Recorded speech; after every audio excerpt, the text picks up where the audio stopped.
자, 독서 해설 한번 해보도록 합시다.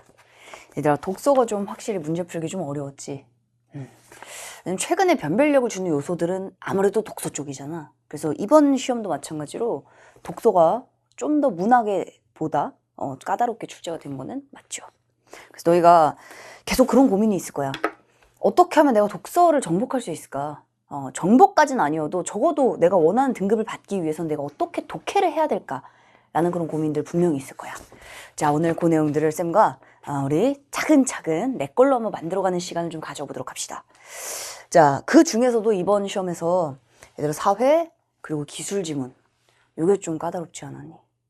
예술 지문은 이제 형식은 작년 수능이랑 똑같아. 해겔의 변증법 지문 있지? N선지에서 우리가 또 다뤘었죠? 근데 자, 해겔의 변증법 지문 보면 가지문, 해겔 생각, 미학에 대한 해겔의 변증법을 적용한 생각, 나를 보면 글쓴이의 생각이 나와. 그래서 그 글쓴이는 해겔의 일부는 긍정, 근데 대다수 해겔을 깝니다. 자, 그때 이제 우리가 뭐가 중요하다 했었는지를 잘 생각해 본다면 이번 예술 지문 사실은 패턴은 똑같다. 자, 다시 한번 오늘 정리할 거야. 해겔과 똑같다고 해서 너희가 이 지문들을 쉽게 읽어낸다 이런 얘기는 아닙니다. 왜냐면 언제나 너희들 내 걸로 만드는 시간이 필요해. 그죠? 그리고 이런 지문을 봤을 때도 이게 잠깐만 이 얘기하고 있구나. 이 정보가 이래서 나왔구나. 라는 생각을 하는 정도까지는 어느 정도의 반복과 체화가 좀 필요한 건 맞죠. 오늘 같이 볼 거야. 그런 부분들을 다시금 내 걸로 가져가는 시간이다. 이렇게 생각해 주면 될 것 같아. 아무래도 사회와 기술 지문 좀 어려웠는데, 자, 일단 사회 지문 유류분이 나왔는데, 요거는 사실 쌤이 현장에서 쌤이 구평 직전 수업이 유류분 수업이었어. 리트 지문이었는데 이제 쌤이 선별을 한 거죠. 유류분에 대해서 봤었어. 그래서 아마 이제 그 현장 강의 들었던 학생들은 요 내용을 보는 순간 해맑은 미소를 지었을 겁니다. 쌤 생각이 좀 났어? 학생들이 가끔 커뮤니티에 이거 볼 때 쌤 생각 났어요 이런 거 있거든. 쌤은 그때가 제일 좋더라고. 나의 생각이 났다. 좋더라고요. 그래서 자, 그 유류분 지문 그런 해맑은 미소를 지었을 사람도 있겠고요. 근데 쌤이 그때도 강조했던 게 뭐였냐, 가끔 쌤이 그런 인스피라싱이 확 올 때가 있어. 쌤이 작년에도 독서 지문 4개 이상 나온다. 유일하게 예측하지 않았니? 근데 그런 인스피라스용은 뭐랄까 문득 막 가끔 신기가 왔거나 막 이런 건 전혀 무관합니다. 그게 아니라 쌤은 그렇게 생각해. 쌤이 또 논술 강사 출신 아니니 이 논리력, 어떤 그 통찰력 요거는 아무래도 좀 있지 않나. 헤헤. 이런 생각 좀 합니다. 그래서 그만큼 쌤이 이런 내용들 너희들에게 이번 수능에서도 너희들 수능적으로 생각하는 방식, 쌤이 가장 강조하는 건 다 그거야. 어떤 나의 막 쌤의 뭐 자유로운 생각 혹은 나의 뇌피셜 이런 거에서 나온 것들을 거의 없습니다. 쌤은 철저히 데이터베이스, 지금까지의 기출을 분석한다. 다만 그 분석의 내용이 조금 더 디테일하고 조금 더 수능적이지 않나라는 생각을 한다는 거지. 그래서 그런 부분들을 이제 너희들에게 전달해 주려고, 그런 부분들을 강의에 가장 많이 녹이려고 생각하는 것 중 하나가, 쌤이 가장 의식하는 것 중 하나는 바로 그거거든. 근데 이번 구평은 그런 의미에서는 이번에도 뭔가 그래도 쌤이 가르쳤었던 방식들 이런 것들이 잘 녹아있는 시험이 아닌가 이런 생각을 좀 합니다. 뭐 물론 이제 너희들이 중요한 건 그게 아니라 너희들은 이제 이런 거겠죠. 자, 쌤이 지금 판서에 멋들어지게 막 예술, 사회, 기술 막 쫙 적어놨어. 너희들 아마 멈추고 벌써 뒤에 있는 판서를 정리하고 있는 사람이 있을 수도 있는데요. 자, 들어가기 전에 쌤이 강조하고 싶은 게 있어. 자, 너희가 만약에 빨리 정리하고 적고 이 지문 내용이 대체 어떤 의미였을까? 왜 이게 선택지, 이게 왜 답일까? 이건 왜 답이 아닐까? 이 문제를 풀기 위해서는 어떻게 했어야 될까? 라는 부분 굉장히 궁금해하는 것들이 좀 많이 있을 거야. 특히 사회 기술 지문도 있을 겁니다. 그래서 그런 원리가 궁금하기도 하고 지문 내용이 막 궁금하기도 해서 너희들 막 배워가려고 막 준비하고 있을 텐데, 자, 지금부터 우리 약간 스탠스를 좀 교정해보자. 너희가 강의를 듣고 내가 이걸 배워가야지 라고 생각하는 순간 너희들의 스탠스는 관찰자가 돼요. 강의를 통해 뭔가를 내가 가져간다, 수용한다, 수동적으로 받아들인다라고 생각하는 순간 너희들은 관찰자가 된다고. 근데 쌤이 총평에서도 강조했지. 너희들은 관찰자가 아니다. 너희들은 주인공이 되어야 된다. 이거는 뭐 쌤의 강의를 지금까지 들어왔든 아니면 듣지 않고 이 강의를 처음 보든 이거 아무 관계 없습니다. 이 강의를 듣고 있는 지금 너라면 자, 너희들은 관찰자가 아니라 어떻게 생각해줘야 돼? 너희들 여기서 뭔가 배워갈 건 없어. 왜냐? 독서, 독해라는 건 뭐야? 지식이 관련된 건 아닙니다. 지식을 안다고 너희가 문제를 풀 수 있는 그런 어떤 암기 과목이 아니야, 이거는. 너희들은 어떤 방식으로든 이미 독해를 했어. 이미 생각을 가지고 있고요. 이미 너희들을 독해하는 그런 너희들의 이미의 관성도 가지고 있어, 너희들은. 그걸 기반으로 이번 구평도 풀어냈죠. 자, 지금부터 뭔가를 새롭게 한다 생각하시면 안 됩니다. 지금 이 시기가 학생들이 9월 평가원이 끝났잖아. 그러니까 너희가 이렇게 생각할 수 있단 말이야. 이번 시험에 내가 원하는 점수가 안 나왔어. 내가 뭘 바꿔야 되지? 내가 뭘 배워야 되지? 어떤 강의를 또 새롭게 들을까? 막 이렇게 생각하고 있을 수 있단 말이야. 뭘 배워야지만 내가 원하는 점수를 받지? 막 우왕좌왕하고 있을 수 있는데 그 부분은 좀 쌤이 좀 얘기해주고 싶어. 그래서 너희가 뭔가를 너희가 새롭게 배운다고 생각하면 그 자체가 부담이 됩니다. 국어는 그렇지 않아, 얘들아. 국어는 그게 아니고요. 너희가 뭐 어떤 강의를 들었든 일단 너희들은 독해 방식은 가지고 있어. 그 독해 방식을 쌤의 내용과 비교하는 거야. 그래서 너희들이 나는 이걸 이렇게 생각했는데 이걸 이렇게 읽었어야 되는구나. 내가 이걸 이렇게 잘못 봤네? 혹은 이걸 놓쳤네? 이게 중요하다는 사실을 내가 몰랐네? 법지문이 이게 중요하다는 걸 내가 몰랐네? 이게 있어야 돼. 차이 알겠어? 강의를 그냥 듣고 뭔가를 배우려고 생각할 때와 쌤이 지금 말한 것처럼 나는 이랬는데 쌤은 저렇게 하시네? 내가 이 부분을 이렇게 바꾸면 되겠다라는 능동적 사고가 필요한 게 국어인 거야. 자, 다시 국어는 너희들 지식 가져가는 거 아닙니다. 쌤 오늘도 막 유류분에 대해서 막 설명을 막 유류분 이런 거야. 수능에 안 나올 거 아니야. 안 그래? 쌤이 나 현장에서도 그 얘기 했다니까. 유류분, 얘들아, 유류분 너희들 쌤이 유류분 가르칠 건데 이거 안 나올 거다. 나올 가능성 없다. 거의 없다. 다만 이런 법지문에서 너희들이 물어볼 방식 그게 반복될 것이다. 너희들은 그걸 머릿속에 넣고 기억하면 된다. 라고 얘기를 했었던 겁니다. 이거 이해가 되시죠? 자, 그런 의미에서 너희들이 주인공의 마인드로 뭔가를 배워가는 너희들은 관찰자가 아니라 이미 가지고 있는 너희들의 생각들, 이미 가지고 있는 너희들의 독해 방식들을 약간씩만 교정해 가면 되는 거야. 약간씩 교정하고 내가 놓쳤던 부분들 보완하시고 나는 이런 부분 하면 되겠구나. 그리고 이번 시험의 특징은 이런 거였구나. 수능이라는 건 이런 식으로 내는구나 라는 그 특징들을 더 많이 알아가면 되는 거야. 범주를 넓힌다고 생각해야지 뭔가를 완전히 패러다임 뒤집는다고 생각하시면 안 됩니다. 아시겠죠? 자, 얘들아 한번 들어가 보도록 합시다. 그러면 자, 예술 지문부터 한번 가볼 거야. 자, 일단 예술 지문. 자, 문제 한번 빠르게 훑어볼까요? 자, 우리가 문제를 훑어보는 이유는 하나입니다. 뭐냐면 결국은 나한테 이런 걸 보라는 얘기구나. 이번 지문도 말이다, 얘들아. 누군가는 바로 들어갔어. 아도르노는 문화 산업에 의해 양산된 대중예술이 이렇게 들어간 사람도 있겠지. 근데 너 어떻게 읽었어야 돼? 물론 이건 정답은 아니야. 쌤이 항상 강조하지만 강의라는 건 절대적 정답 아닙니다. 나에게 맞는 것들, 나에게 가장 효율적인 것들을 너희들은 굉장히 비판적으로 선택할 수 있어야 돼. 근데 쌤이 이걸 강조한 이유는 보편 타당한 내용은 맞기 때문이야. N년째 쌤이 요거 하고 있잖아. N년째. N년 동안 이걸 해보니까 학생들이 실제로 독해를 하는 그 방식, 잘 읽는다라는 그 방식이 의외로 뇌피셜이 많더라. 잘 읽는다라는 건 뭐야? 나의 뇌피셜에서 나오면 안 되겠죠. 의도가 뭐였는가? 잘 생각해봐. 잘 읽는다의 결과물이 따로 있잖아. 잘 읽는다. 너희들의 내용을 물어보지 않잖아. 잘 읽은 그 이후에 너희들은 선지를 판단할 수 있어야 돼. 그럼 그 결과는 어디에 있어? 선택지에 있는 거야. 그래서 선지 분석이 막판에 진짜 중요한 거야. 왜냐면 잘 읽는다라는 기준을 선택지에 잡아주거든. 이걸 보기 위해서 내가 이걸 이렇게 읽었어야 되는구나. 이걸 반드시 봤어야 되는구나. 이런 포인트를 가지고 시험을 내는구나. 이게 잘 읽는 거야, 얘들아. 자, 일단은 좀 순서대로 가봅시다. 문제를 빠르게 훑는다는 얘기는 결국은 이 지문 속에서 뭐가 중요한지에 대한 힌트가 굉장히 많다라는 거야. 자, 얘들아 4번. 4번 같은 경우는 너희가 이거 다 볼 필요는 없겠지만 눈에 좀 띄는 건 있지 않아? 왜냐?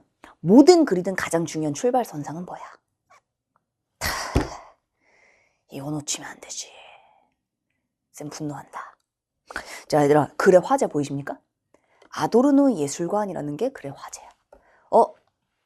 사람이 한 명 나오네? 사람이 한 명 나오면 이게 쉽다고 어렵다고? 더 어렵다라고 얘기했습니다. 그리고 이후에는 점점 더 사람이 한 명 나오고 그 사람의 생각을 깊이 있게 들어가는 것들이 많이 나올 가능성이 높다라는 얘기도 했었어, 쌤이. 맞나요? 자, 너희들 보세요. 아도르노 예술관에 관한 얘기구나. 그러면 이제 핵심, 예술관이라는 거. 견해거든, 이거는. 견해야. 그 사람의 생각이야. 자, 그래서 인문지문, 역시나 예술지문, 인문지문 마찬가지입니다. 예술도 쌤이 뭐라 했었어? 이거 얘기했었어, 이미. 자, 예술. 보통 예술이 어떻게 흘러가냐면 얘들아, 예술가 혹은 어떤 뭐 철학자, 이런 학자가 나와서 자기의 견해를 얘기해. 왜냐면 예술도 뭐가 있다? 자기 생각이 있거든. 그냥 막 그리지 않아요. 나는 자유를 나는 그림에 구현하고 싶어. 내가 생각하는 예술이라는 건 바로 이런 거야. 라는 자신의 견해가 있어. 그 견해를 이제 뭘 통해 구현한다? 그림을 통해 구현합니다. 그래서 자, 그림을 그리는 스타일. 나는 자유라는 건 결국은 어떤 대상의 본질을 보여주는 거라 생각해. 대상의 본질을 보여주는 방식은 내가 볼 땐 있는 그대로 그리는 게 아니야. 피카소처럼 앞모습, 옆모습, 뒷모습 다 보여주는 게 그게 내가 볼 때는 대상의 본질인 거야. 대상은 앞모습만 있지 않거든. 그러니까 나는 입체적으로 그림을 그릴 거야. 이런 그림 그리는 스타일.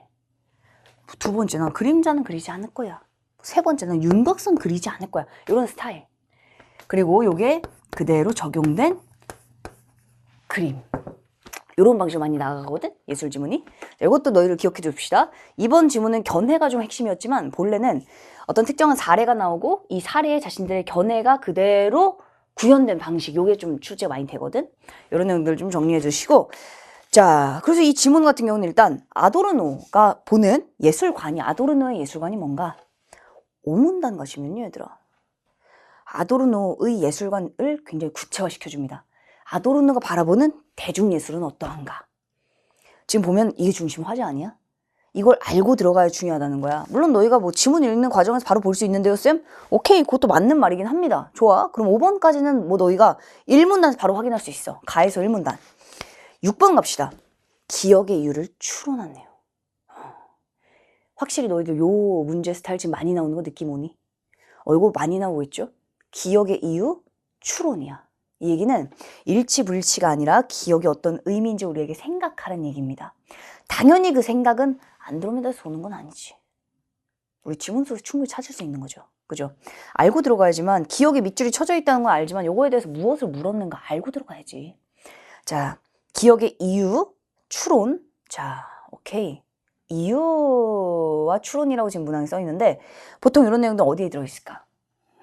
앞 뒤에 내용이 들어있을 겁니다. 그 내용을 그대로 써놓지는 않았겠지만 우리가 한번 지문을 통해서 과연 6번 문제 정답 뭔가 같이 찾아보도록 하겠고요. 자, 7번.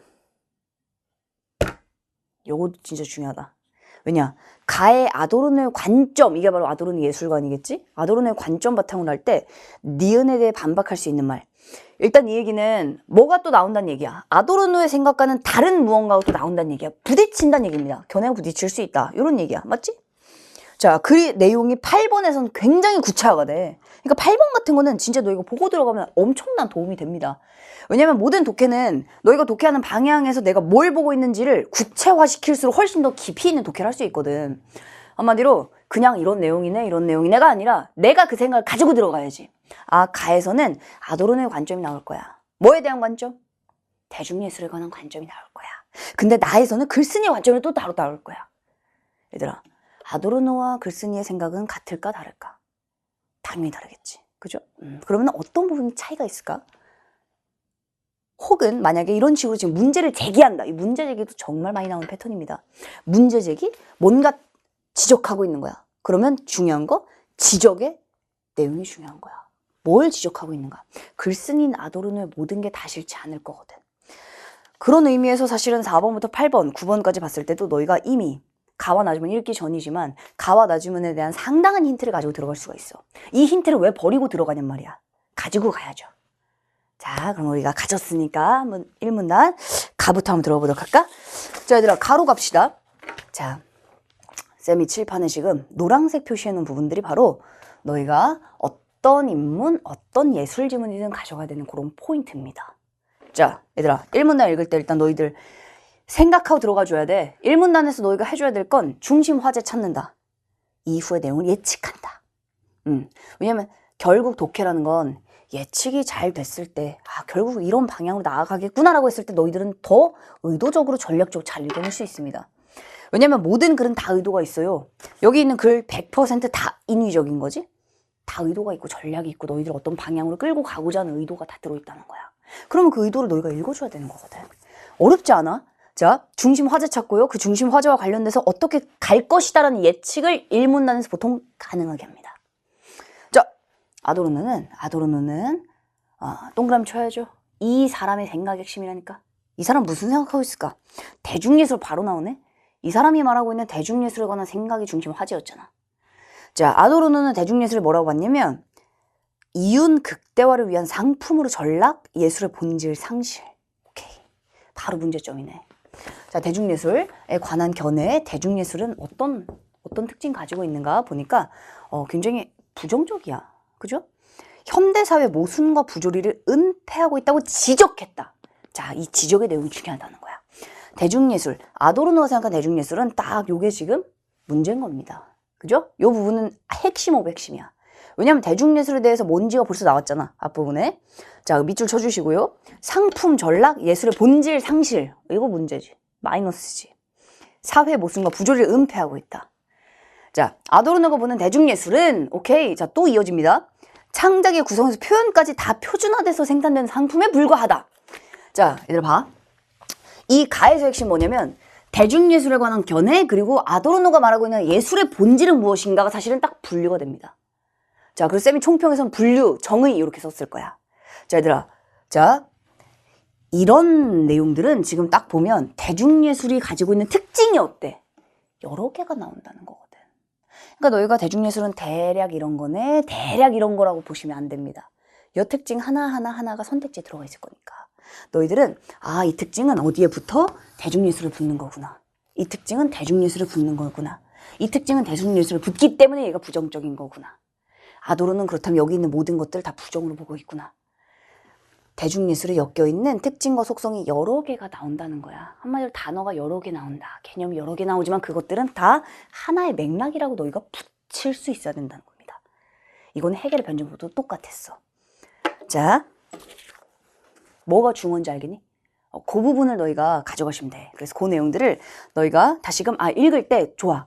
같은 맥락은 붙여줘야 되겠다. 왜냐면 지금 대중예술의 특징이 여러 개가 나오기 때문에 여러 개를 너희가 산발적으로 따로따로 보시면 안 됩니다. 하나로 그대로 엮어주면 되는 거야. 자, 그렇다면 대중예술의 특징, 이윤 극대화, 상품 전락, 예술의 본질을 상실. 당연하죠. 상품 예술이 아니거든. 예술의 본질을 상실했고, 자, 현대사의 모순과 부조리도 은폐하고 있고 다 같은 얘기야. 지금 대중예술의 문제 하나의 맥락인 겁니다. 자, 창작의 구성부터 표현까지 표준화되는 생산되는 상품에 불과하다. 같은 말이죠. 다 하나로 붙여주면 돼. 표준화, 생산, 상품. 표준화라는 건 보통 규격화 이런 것도 비슷한 건데 똑같이 찍어내는 거야. 그지? 자, 그는 대중예술의 규격성 나오네. 규격성으로 인해 감상 능력도 역시나 표준화. 한마디로 그걸 보는 사람들도 똑같아진다는 거야.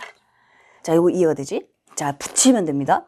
개인의 개성은 그러니까 당연히 개성이라는 게 존재하지 않아. 존재할 수 없는 거야. 다 똑같이 찍어내는 공장이니까 이거는. 특히 모든 것을 상품의 교환 가치로 환원하려는 자본주의 사회. 쌤이 근데 이 얘기는 하고 싶다.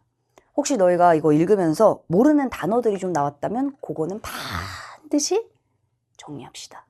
왜냐면 여기 있는 단어들은 이게 의외로 굉장히 개념들이 많아 지금. 개념이라는 건 굉장히 압축된 단어야.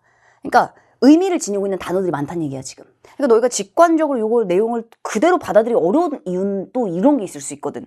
어휘의 의미를 정확하게 파악하지 못했다라고 볼 수 있어. 물론 맥락 속에서 파악이 가능합니다. 표준화됐다, 개성이 없다라는 얘기는 뭔가가 다 비슷한가 보다. 표준이라는 건 기준이잖아. 그지? 그렇게 너희가 유추하는 것도 굉장히 중요해. 실전에서는. 근데 시험이 끝났잖아 지금은. 너희가 조금이라도 약간 애매한 단어가 있다면 그거는 좀 반드시 찾아보라고 쌤이 좀 얘기를 하고 싶습니다. 여기 있는 단어들 너희가 충분히 알아야 되는 단어들인 거야. 환원 이런 표현들도 기출에서 워낙 많이 나오는 또 빈출 단어들이거든. 아시겠죠? 자, 특히 모든 것을 상품의 교환 가치로 바뀌는 거야. 그러니까 어떤 거든지 간에 저거 얼마인데? 얼마에 팔리는데? 이게 중요하다는 거지. 자, 그러니까 돈이 중요하다는 거야. 대중예술은 개인의 정체성마저도 상품으로 전락해버린다. 이게 지금 아도르노가 생각하고 있는 대중예술의 문제인 겁니다. 자, 1문단. 한마디로 1문단 전체는 지금 다 아도르노의 대중예술에 관한 견해야. 자, 견해 주장이 중요하다라는 건 너희가 많이 들어봤을 거야. 사람이 나온다면 이 사람의 견해 주장이 핵심이야 라는 거 들어봤을 건데 더 중요한 거는 너희가 구체화시켜줘야 돼. 한마디로 아도르노가 뭐에 관한 견해를 얘기하고 있는가? 뭐에 관한 주장을 하고 있는가? 그래야 너희가 연결하면서 이거 붙이면서 읽어낼 수가 있겠죠. 여기까지 정도를 충분히 할 수 있어. 자, 대중예술에 관해서 얘기했습니다, 지금. 자, 아도르노는 서로 다른 가치 체계를 자, 여기서부터 이제는 완전히 다 분류가 되는 거야. 자, 동일성, 삼각형이죠. 대중예술 가지고 있는 특징이지. 자, 그리고 비동일성은 긍정인 겁니다. 동일성과 반대되는 개념이야. 여기서부터 이제 그래서 개념 자체가 딱 분류가 됩니다. 예술은 환원을 거부하는 비동일성을 지녀야 한다고 보았다.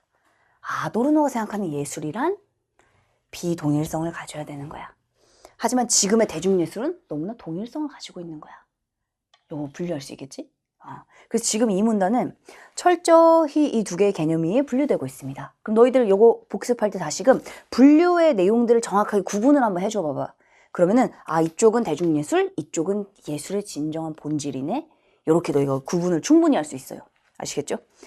자, 그렇기 때문에 예술은 대중이 원하는 상품이 되기를 거부하고 추하고 불쾌한 게 되어야 된다는 것이다. 그에게 있어서 예술은 자, 그럼 지금 이 문단은 진짜 중요한 게 뭐냐면 얘들아 1문단은 보세요. 자, 대중예술에 관한 아도르노의 견해야. 이 문단은 지금 또 뭐가 중요한 것 같아? 그렇다면 진정한 예술에 관한 아도르노의 견해가 지금 나오고 있는 거야. 자, 그러니까 아도르노가 견해가 중요하다는 것보다 더 중요한 건 뭐에 관한 견해냐라는 겁니다. 이 무엇을 찾았어야 돼 너희들은. 할 수 있겠지? 이거는 이 지문에 해당되는 것만은 아니다. 그래서 우리가 중심 화제를 포착하는 거야. 자, 이 문단은 지금 예술에 관한 아도르노의 생각이 나오고 있어요. 맞지? 자, 그에게 있어 예술은 이렇게 나오고 있잖아. 그에게 있어 예술은 그렇다면 지금 아도르노가 생각하는 예술에 대해서 나오고 있네? 대중이 원하는 상품 되길 거부, 추하고 불쾌해야 돼. 그에게 있어서 예술은 자, 세계의 본질을 체험하게 해야 돼. 동일화되지 않아야 해. 오케이. 당연히 대중예술과는 다를 거야. 맥락이 다를 거야. 얘는 진정 예술의 본질을 가지고 있지 않거든. 자, 일정한 형식이 없는 비정형성. 다 붙여야죠. 어디에 붙여야 돼? 예술의 특징에 붙여줘야지. 진정한 예술의 특징에. 그래서 비정형성, 그리고 비동일성, 그리고 추하고 불쾌한 것. 자, 사회 부조리를 체험하는 매개. 이렇게 쭉쭉 붙이시면 되겠습니다. 이게 지금 아도르노가 생각하는 예술이라는 거야. 진짜 예술. 자, 3문단. 아도르노는 쇤베르크의 음악이라는 이제는 구체적인 예술 나오네. 자, 그럼 이제 아도르노는 이걸 어떻게 생각할까? 그죠? 자, 전위예술이 그 자체로는 동일화에 저항하고 있대. 그러니까 긍정이야, 부정이야? 긍정이죠. 동일화에 저항하고 있으니까. 오케이. 자, 근데도 저항이나 계몽을 직접 드러내지 않는 걸 높이 평가하고 있대. 자, 이 얘기는 직접 드러내는 게 좋아, 안 좋아? 안 좋다는 얘기지. 은근히 담고 있는 게 좋다고 생각하고 있는 거야, 아도르노는. 맞죠? 그 3문단은 쇤베르크의 음악을 대표로 해서 아도르크가 아도르크? 미안하다. 섞여버렸다. 아도르노가 어떻게 쇤베르크의 음악을 평가하고 있는지에 대해 내용이 나오겠지? 자, 그래서 비동일성을 동일화하려는 폭력적 의도가 내재되어 있는 게 직접 표현하는 거니까 그렇지 않았기 때문에 굉장히 높게 평가했다라고 지금 내용이 나오고 있습니다. 자, 아도르노에게 있어서 예술은 사회적 산물이며 자, 그러니까 아도르노에게 있어서 대중예술은 이게 중심 화제로 생각했는데 엄밀히 말하면 대중예술은 그리고 진정한 예술은 이렇게 두 가지가 되는 것 같다. 맞지? 읽어보니까 그렇잖아. 자, 3문단 마지막 문단 똑같아.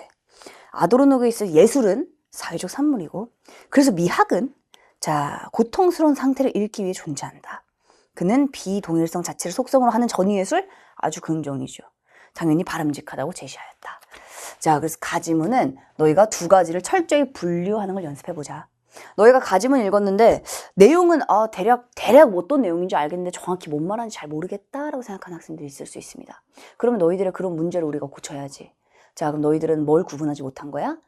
대중예술과 진정한 예술을 지금 구분하고 읽지 않았던 거야. 자, 일단 1문단부터 아도르노가 지금 대중예술에 대해 말하고 있네?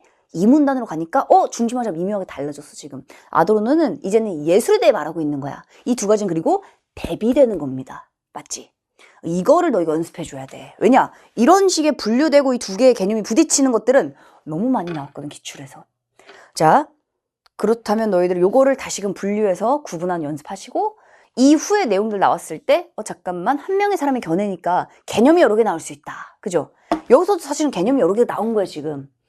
진정한 예술, 대중예술. 이것에 관한 또 다른 단어들이 또 끊임없이 붙어 있잖아 뒤쪽에. 이것을 내가 철저하게 딱 잘라서 구분하는 연습을 해줘야 되겠다. 요거 한번 해보면 다음번 유사한 내용들 너희들 다시금 적용해서 읽어낼 수 있습니다. 자, 가지문 핵심은 요거였어. 너희가 가지문 어려웠다면 분류하지 않았다. 그러면 분류하시면 됩니다. 오케이? 개념을 그리고 연결해서 붙여주시면 됩니다. 나로 가보자.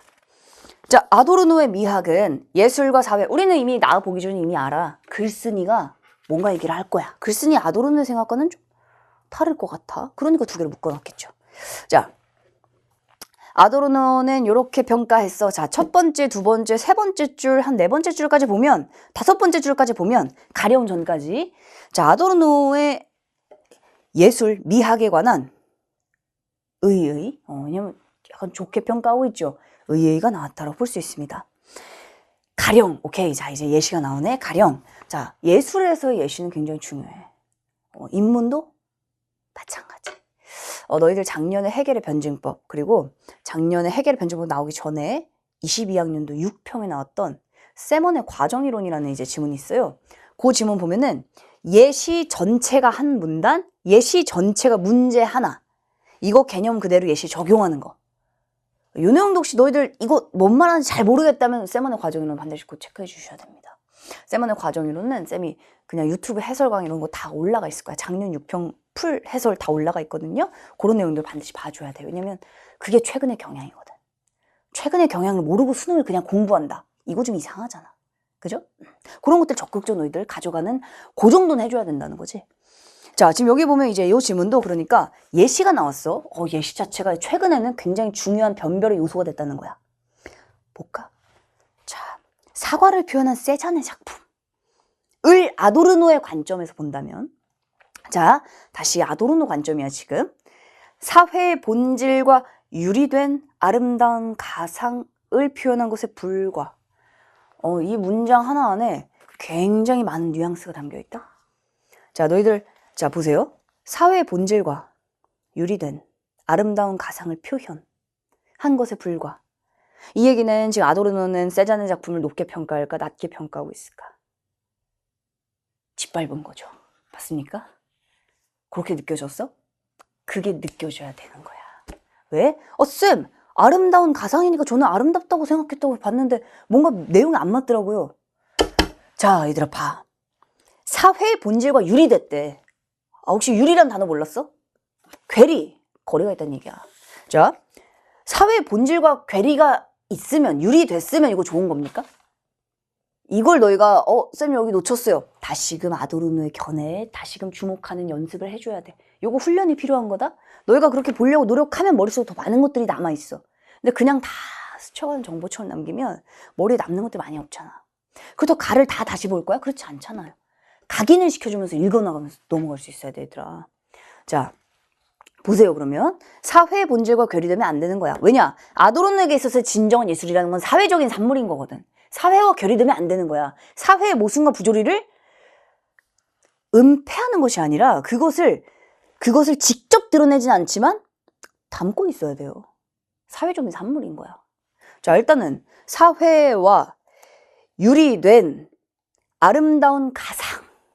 한마디로 낸 진짜가 아니라 그냥 아름다운 가상에 불과해. 너희가 앞에서 사회의 본질, 쌤 저 이거 놓쳤는데 뒤에서 불과하다라는 걸 가지고 이거 지금 좀 약간 개무시하고 있다라고 느꼈습니다. 진짜 잘한 거지. 그런 센스? 이게 실전에서 굉장히 중요한 것 중 하나다. 왜냐면 그런 센스는 어디서 나오냐면 말랑말랑 의식에서 나오거든. 한마디로 너희가 생각하면서 읽었다는 얘기야. 잠깐만, 아도르노는 세잔을 어떻게 평가했을까? 앞에선 분명히 아까 쇤베르크의 음악은 굉장히 높게 평가했어. 이유도 나왔습니다. 근데 세잔의 그림을 이렇게 평가했네? 근데 이것에 불과하다고 했기 때문에 이것은 맥락상 이거는 긍정될 수가 없다. 자, 혹은 이런 것도 있어요. 너희가 이걸 읽고 아름다운 가상을 생각했구나. 하지만 세잔의 작품은 그런 것이 아니야 라고 글쓴이가 말하고 있지. 이 얘기는 지금 벌써 하지만 세잔의 작품은 그렇지 않아 라고 말하는 게 글쓴이 생각이잖아. 글쓴이와 지금 누가? 쇤베르크가 아니라 아도르노가 지금 또 부딪히고 있잖아. 이 얘기는 뒤에서 글쓴이가 긍정을 얘기한다면 앞에서 아도르노는 지금 세잔을 부정했다는 얘기입니다. 맞지? 맥락이 어때? 하지만 세잔의 작품은 예술가의 주관적인 인상을 기하학적 형태로 표현한 미메시스야. 자, 미메시스가 뭐냐면 세계를 바라보는 주체의 관념을 재현하는 거야. 한마디로 주체, 세계를 바라보는 주체, 예술가겠지, 세잔이겠지. 이 세잔의 관념 생각이죠. 이걸 그대로 예술작품에 구현한 거야. 재현한 거야. 이게 미메시스야. 한마디로 감각될 수 없는 것. 이 속에 있는 거 감각될 수 없잖아. 그것을 감각 가능하게 구현한 것. 다시 말해, 같은 얘기를 지금 3번 반복하고 있다. 다시 말해, 세잔의 작품은 눈에 보이는 특정 사과가 아니라 예술가의 시선에 포착된 세계의 진짜 모습. 즉, 또 이퀄, 고시네, 또 이퀄. 자, 지금 4번 똑같은 얘기합니다. 자연의 생명력, 농부의 삶, 응시하는 예술가의 사유를 재현한 것이 된다. 이 얘기는 그러니까 의미가 있다, 없다? 의미가 있다고 말하는 거잖아. 그죠? 자, 그러니까 지금 앞에서 아도르노가 세잔을 평가한 것과 글쓴이가 세잔을 평가한 게 벌써 다릅니다. 자, 그럼 이제부터 우리가 주목해야 될 건 뭐야? 글쓴이의 견해가 되겠지. 자, 글쓴이 분명히 아도르노에 대해서 이런 점은 긍정적이야라고 평가했어. 하지만 너는 세잔을 잘못 봤어. 왜냐? 세잔은 주관적인 관념을 예술로 잘 구현을 한 거야. 세계의 진짜 모습을 구현한 거야. 라고 얘기한 게 글쓴이 생각이거든, 지금. 이 모든 것은 어디에 들어있습니까? 예시에 들어있어. 그러니까 예시를 너희들은 조금 더 주목해줘야 된다. 왜냐? 예시를 통해 이제는 자신의 견해를 제시할 수 있다는 얘기야. 그지? 오케이. 자, 아도르노는 예술이 예술가에게 포착된 세계의 본질을 감상자로 하여금 체험하게 하는 것이라고 본다. 그러나 그는 누굽니까? 뭐 한 명밖에 더 있어. 아도르노겠지. 그는 이런 미적 체험을 현대사회 부조리에만 국한시켰다. 한마디로 진짜 세계 참모습이라는 건 참 다양한데 오로지 이 부조리에만 국한시켰다는 거야. 자, 그러면 지금 이 부분 지금 너희들 읽으면서 뭐라고 바꿔줄 수 있어야 돼, 머릿속에서. 보세요. 현대사회의 부조리에 국한시킴으로써 진정한 예술을 형태 그 자체의 비정형성에 대한 체험을 한정한다. 결국 미메시스가 부정된다. 한편 이런가 보다. 한편 이런 거구나. 이렇게 읽으면 안 되지. 뭐라고 했어? 견해가 다를 때는 차이점이 핵심이라니까. 특히나 나. 요거는 최근에 기출도 이런 식으로 나왔기 때문에 너희가 지금 이거 뭐 하고 있는 거야? 문제 제기하고 있는 거잖아. 지적하고 있는 거잖아. 한마디로 아도르노? 너 이거 틀렸어! 얘기하고 있는 거야. 사람의 주장을 잘 생각해보면 나에게 가장 중요한 건 내 입장이거든. 쟤에게 중요한 건 제 입장이야. 둘의 입장이 부딪혀? 자, 그렇다면 나의 입장에선 쟤를 까게 되는 겁니다. 맞잖아. 그지? 지적한다, 비판한다, 문제를 제기한다. 이거 기출에서 몇 년째 나오고 있는 패턴이야. 자, 다시 막 뒷부분에서 가장 중요한 건 뭐냐면 지금 문제 제기의 내용이 총 3가지가 나온다는 겁니다. 너희가 읽으면서 뭔가 깐다는 느낌은 받았을 거야. 지금 뭔가 마음에 안 드는구나 라는 느낌만 받으면 안 된다는 거야. 이걸 가지고 분명히 선택지에는 구체적으로 구현돼 있을 거거든. 그럼 너희들도 읽으면서 정확하게 구분해줘야죠. 문제를 지적하고 있네 지금? 뭐가 문제지? 첫 번째 얘들아, 뭐가 문제입니까? 자, 뭐가 문제입니까? 미메시스를 부정했다는 거야. 그죠? 오로지 부조리에만 국한시킴으로써 미메시스를 부정한 게 지금 첫 번째 문제점인 거야. 거기다가 기억은 심지어 지금 문제도 있습니다. 6번 문제. 얘들아, 6번 문제 한번 바로 가볼게. 기억의 이유를 추론한 내용 가장 적절한 것은. 자, 근데 기억 이런 걸 보면은 이런 생각도 든다. 너희들이 보통 기억에 밑줄이 쳐져 있으면 기억만 바라보지. 근데 지금 보면 기억 바로 앞에 있는 문장, 한 문장이죠, 기억이. 결국 이렇게 됐어 라고 설명하고 있어. 결국이란 말을 잘 생각해봐. 우리가 독해할 때 보통 주목해줘야 되는 내용 중 하나야. 왜? 앞 내용을 그대로 정리해주는 표지입니다. 결국 이래. 이처럼 이래. 그러므로 이래. 따라서 이래. 잡아주는 표현이야. 잡아주는 표현 당연히 중요하니까 다시 요약해주고 다시 잡아주는 거겠죠. 자, 그러면 기억. 아도르노의 미학에서는 주관의 재현이란 미메시스가 부정되고 있다라고 얘기했어. 이 이유를 찾는다. 이유는 어디 있겠습니까? 앞에 있는 거죠. 바로 앞 문단이야. 그래서 보면 1문단, 2문단, 3문단이죠. 3문단. 그냥 이 문장이 들어있는 이 문단인 거야. 그럼 너희가 봐. 결국이라는 단어가 보였다면 앞을 봤을 거야, 너희들은. 자, 이 이유가 뭐였을까? 방금 물론 읽었기 때문에 너희가 기억을 바로 포착했을 수 있습니다. 하지만 기억을 봤는데 이유 다시 가서 봐야 되겠다. 다시 가서 보면 되지. 그러면 다시 가서 보면 돼.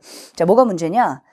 자, 그는 현대사회 부조리를 국한시킴으로써 오로지 형태 자체의 비정형성에 대한 체험으로 한정하는 게 지금 문제인 거고, 따라서 미메시스라는 주관적 재현을 부정한 게 된 거야. 자, 이거는 오답을 제치는 방식이 아니라고 했어. 지금 결국 기억, 미메시스가 부정된 그 이유, 그냥 앞에서 방금 우리가 읽은 바로 그거야. 현대사회 부조리의 국한, 따라서 비정형성에 대한 체험으로 한정, 미메시스 부정, 요겁니다. 이걸 담고 있는 딱 하나의 내용은 하나밖에 없어, 얘들아. 5번이죠. 예술과의 주관이 가려지고, 왜냐? 주관 미메시스를 지금 부정했거든. 주관이 가려지고 형태에 대한 체험만이 강조되었다. 형태, 그 자체에 대한 비정형성에 대한 체험에 한정됐다. 바로 앞 문장 아니야? 근데 이 문제를 너희들이 너무나 많이 틀렸어. 이걸 많이 틀렸다라는 건 다시 이런 문제를 지금 풀기 위해서 너희가 어떠한 사고를 겪었어야 되는지 그걸 좀 정리해보자. 자, 기억을 알기 위해서는 일단 이유라는 힌트가 있고요. 이유라는 건 보통 기출에서는 앞뒤에 있어. 자, 물론 추론이기 때문에 그대로 안 써 있을 수도 있는데 얘는 어떻게 보면 추론보다는 그냥 이유는 본래 일치불일치 문제인데 거기에 좀 더 가깝습니다. 거기다 결국 기억이야. 이 얘기는 기억의 이유는 앞에 있다.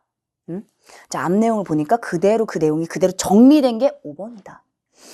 얘들아, 너희들 4번을 좀 많이 골랐거든요. 자, 4번. 미적 체험의 과정에서 비정형적인 형태가, 그러니까 뭔가 중요 개념이 들어있어. 비정형적 형태에 관한 체험으로 한정된다는 문제가 있는 건데, 비정형적이라는 형태가 그대로 들어있는 건 맞아요. 근데 이게 주관으로 왜곡된다 맞니? 아니잖아. 이게 아니잖아. 아예 주관을 구현하는 미메시스 자체를 부정했잖니. 그러니까 여기서는 예술과의 주관을 왜곡된다? X입니다. 이건 기억에 대한 답이 절대 될 수 없는 거야. 자, 더 중요한 건 이런 문제를 풀기 위해서 너희들은 어떤 부분에 주목했어야 하는가. 이 내용을 조금 더 정리를 하시면 다음번에 이런 문제 맞힐 수 있다. 알았지? 이거 오답 제출 방식 아니야. 다이렉트로 가서 때리는 거다. 자, 마지막 문단만 좀 보자. 마지막 문단은 두 번째. 한편 아도르노의 미학은 예술의 영역을 극도로 축소시키고 있대. 문제점 두 번째네 또. 문제점이야. 즉 자신은 동일화의 폭력을 비판해.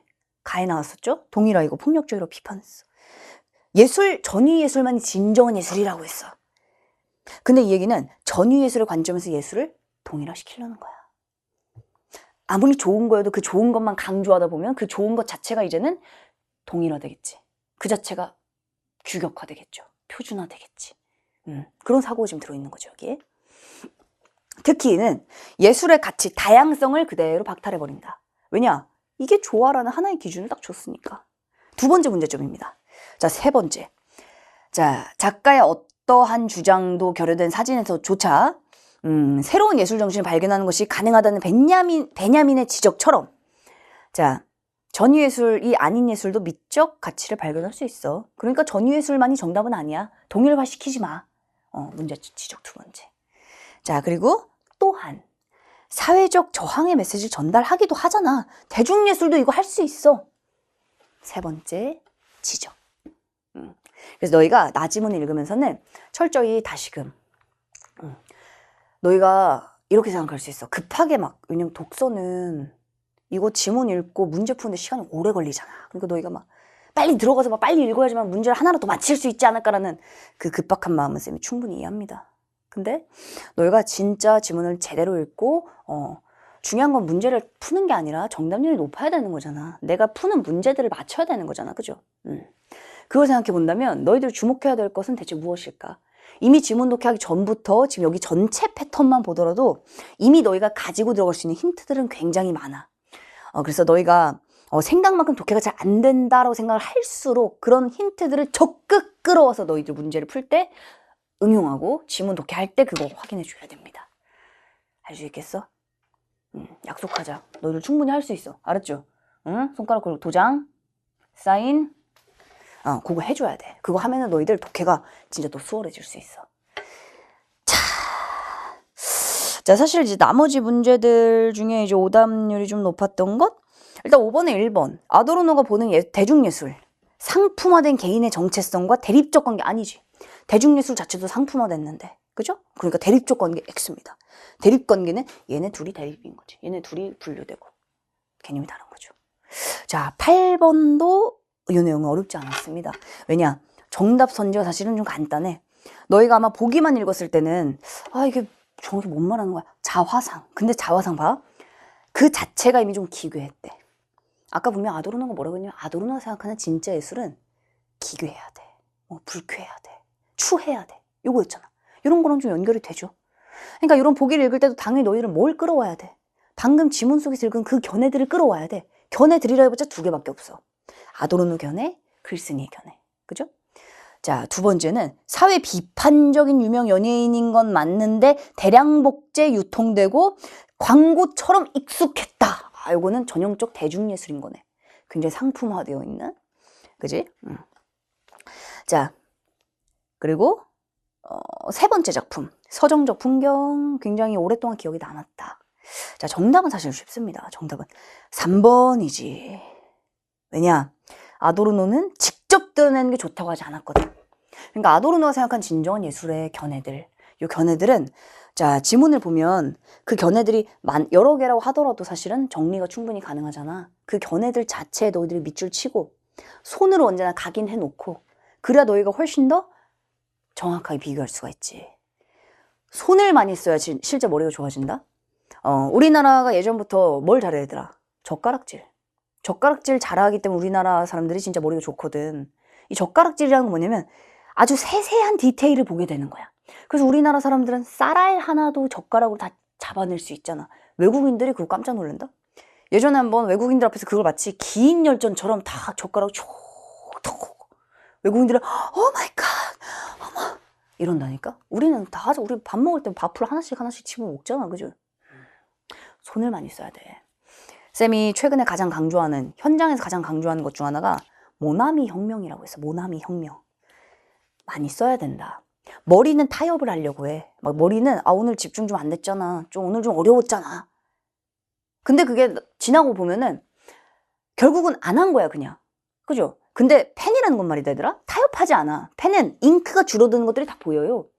자, 너희가 이틀 하나씩 펜을 쓴다. 잉크펜. 잉크가 줄어드는 게 보여. 모나미 아니어도 관계없습니다. 잉크가 줄어드는 게 보여.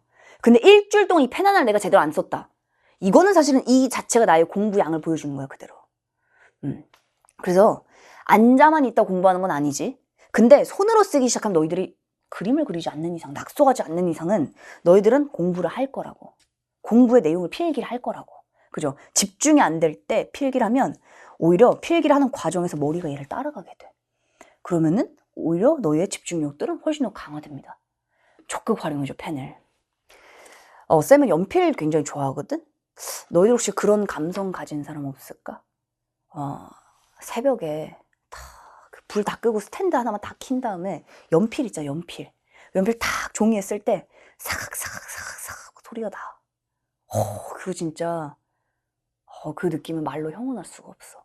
슉슉슉슉슉 사각사각사각 그 소리. 그리고 이제 연필을 쓰다 보면 이 연필이 딱 닳잖아. 연필은 종이와 바로 면대면 닿잖아. 바로 닿으니까 바로 그 마찰 때문에 바로바로 갈리거든. 갈리다 보면 또 이게 중간중간 묘하게 글씨체가 좀 달라져. 그러면 그거를 각도를 살짝 틀어주는 거야. 그러고 나서 다른 각도로 해서 옆으로 써주면 또 글씨체가 또 다르게 나와. 이게 엄청난 매력이거든. 쌤은 한참 쌤도 샤프 많이 쓰고 펜 많이 쓰고 하는데 내가 연필의 매력을 알게 된 지 좀 됐거든. 근데 연필이 사실 그거 알고 있니 얘들아? 연필을 생산하는 국가가 많지 않다. 왜냐면 오늘날 연필 많이 안 쓰잖아. 사람들 다 샤프 쓰고 너희들 펜 쓰지. 혹시 연필 가진 사람 있어? 나는 그 감성 난 진짜 사랑해. 연필을 만드는 나라 많지 않은데 우리나라 연필 만듭니다. 우리나라 연필이 의외로 굉장히 하이 퀄리티야. 어느 정도로 거의 명품 연필이라고 하지. 근데 명품 연필 해봤자 비싸야 2,000원, 3,000원이거든 한 자루에. 사실 연필로 치면 비싼 거죠. 우리나라가 한 80년대에 생산했었던 연필들. 그때가 우리나라의 진짜 연필의 거의 황금기라고 할 수 있어. 그때 나온 연필 명칭들 보면 놀라워 진짜. 흑진주. 흑진주처럼 싹 새까매가지고. 옥토끼. 이름 너무 예쁘지 않냐? 옥토끼. 아마 쌤이 알기로 80년대 그런 연필들은 한 50원, 60원 요 정도 했을 거야. 그게 엄청난 하이 퀄리티 연필들. 지금도 연필 우리나라 생산하는 국가입니다. 연필을 생산하는 국가는 그만큼 정말 교육과 문화를 중요하게 여기는 국가들이거든. 그래서 연필의 감성을 느껴보는 것도 참 좋아. 사회 좀 넘어가 보자. 자, 얘들아, 사회제문. 자, 법지문 한번 넘어가 보도록 합시다. 그래서 많이 써야 돼. 이거 펜은 거짓말하지 않는다. 타협하지 않아 너희들과. 그래서 공부가 안 될 때는 쓰세요. 쓰는 건 어쨌든 앞으로 나가게 되어 있어. 얘들아, 너희들 집중 안 된다고 고민하고 그 고민하는 시간이 결국은 고민의 시간은 공부의 시간이 아니야. 그러니까 이거 해야지만 그게 공부의 시간이 되는 거야.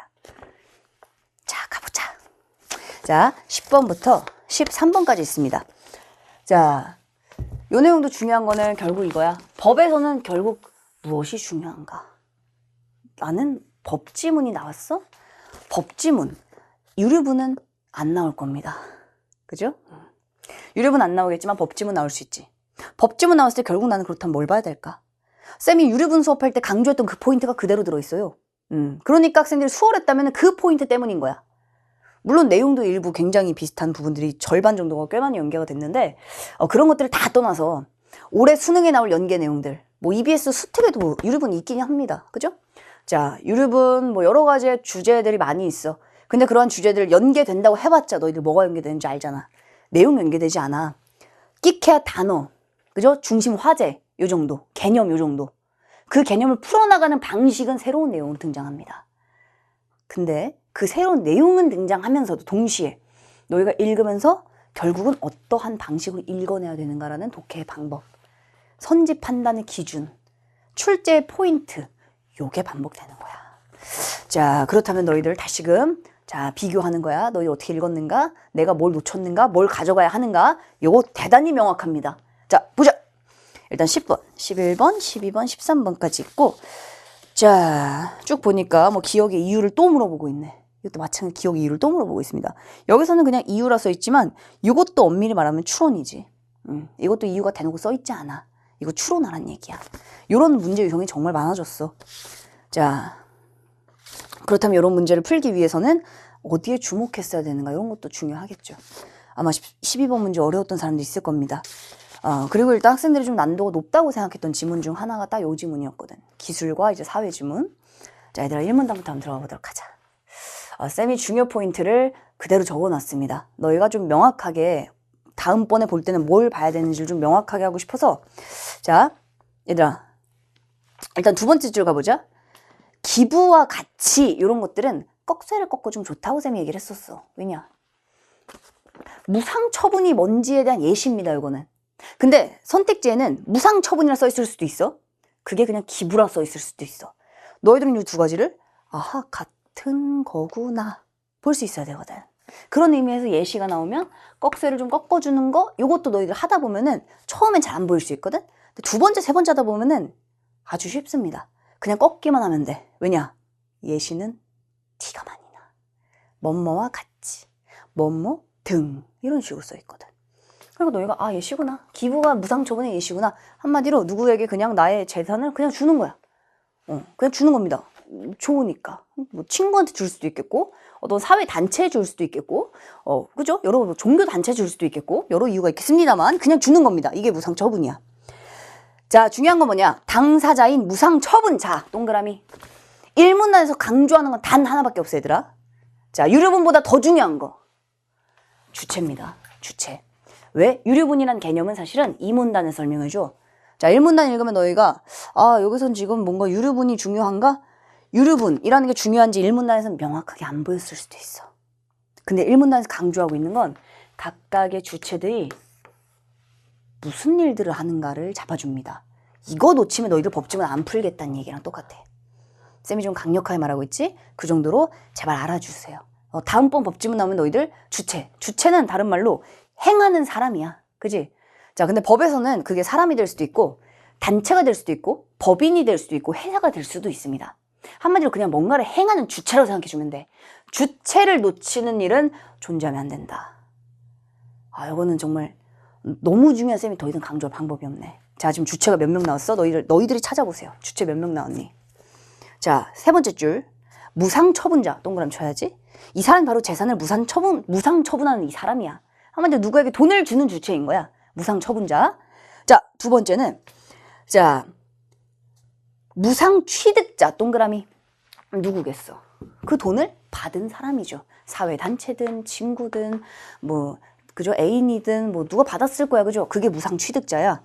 자, 근데 이런 무상처분행위가 행해졌을 때 무상취득자와 무상처분자의 의사와 관계없이 결과는 번복될 수 있대. 왜지? 무상처분자는 사망하면 상속이 개시되는 사람입니다. 그러니까 너희들이 무상처분자가 누군지를 이해하는 게 너무너무 중요하다는 거야.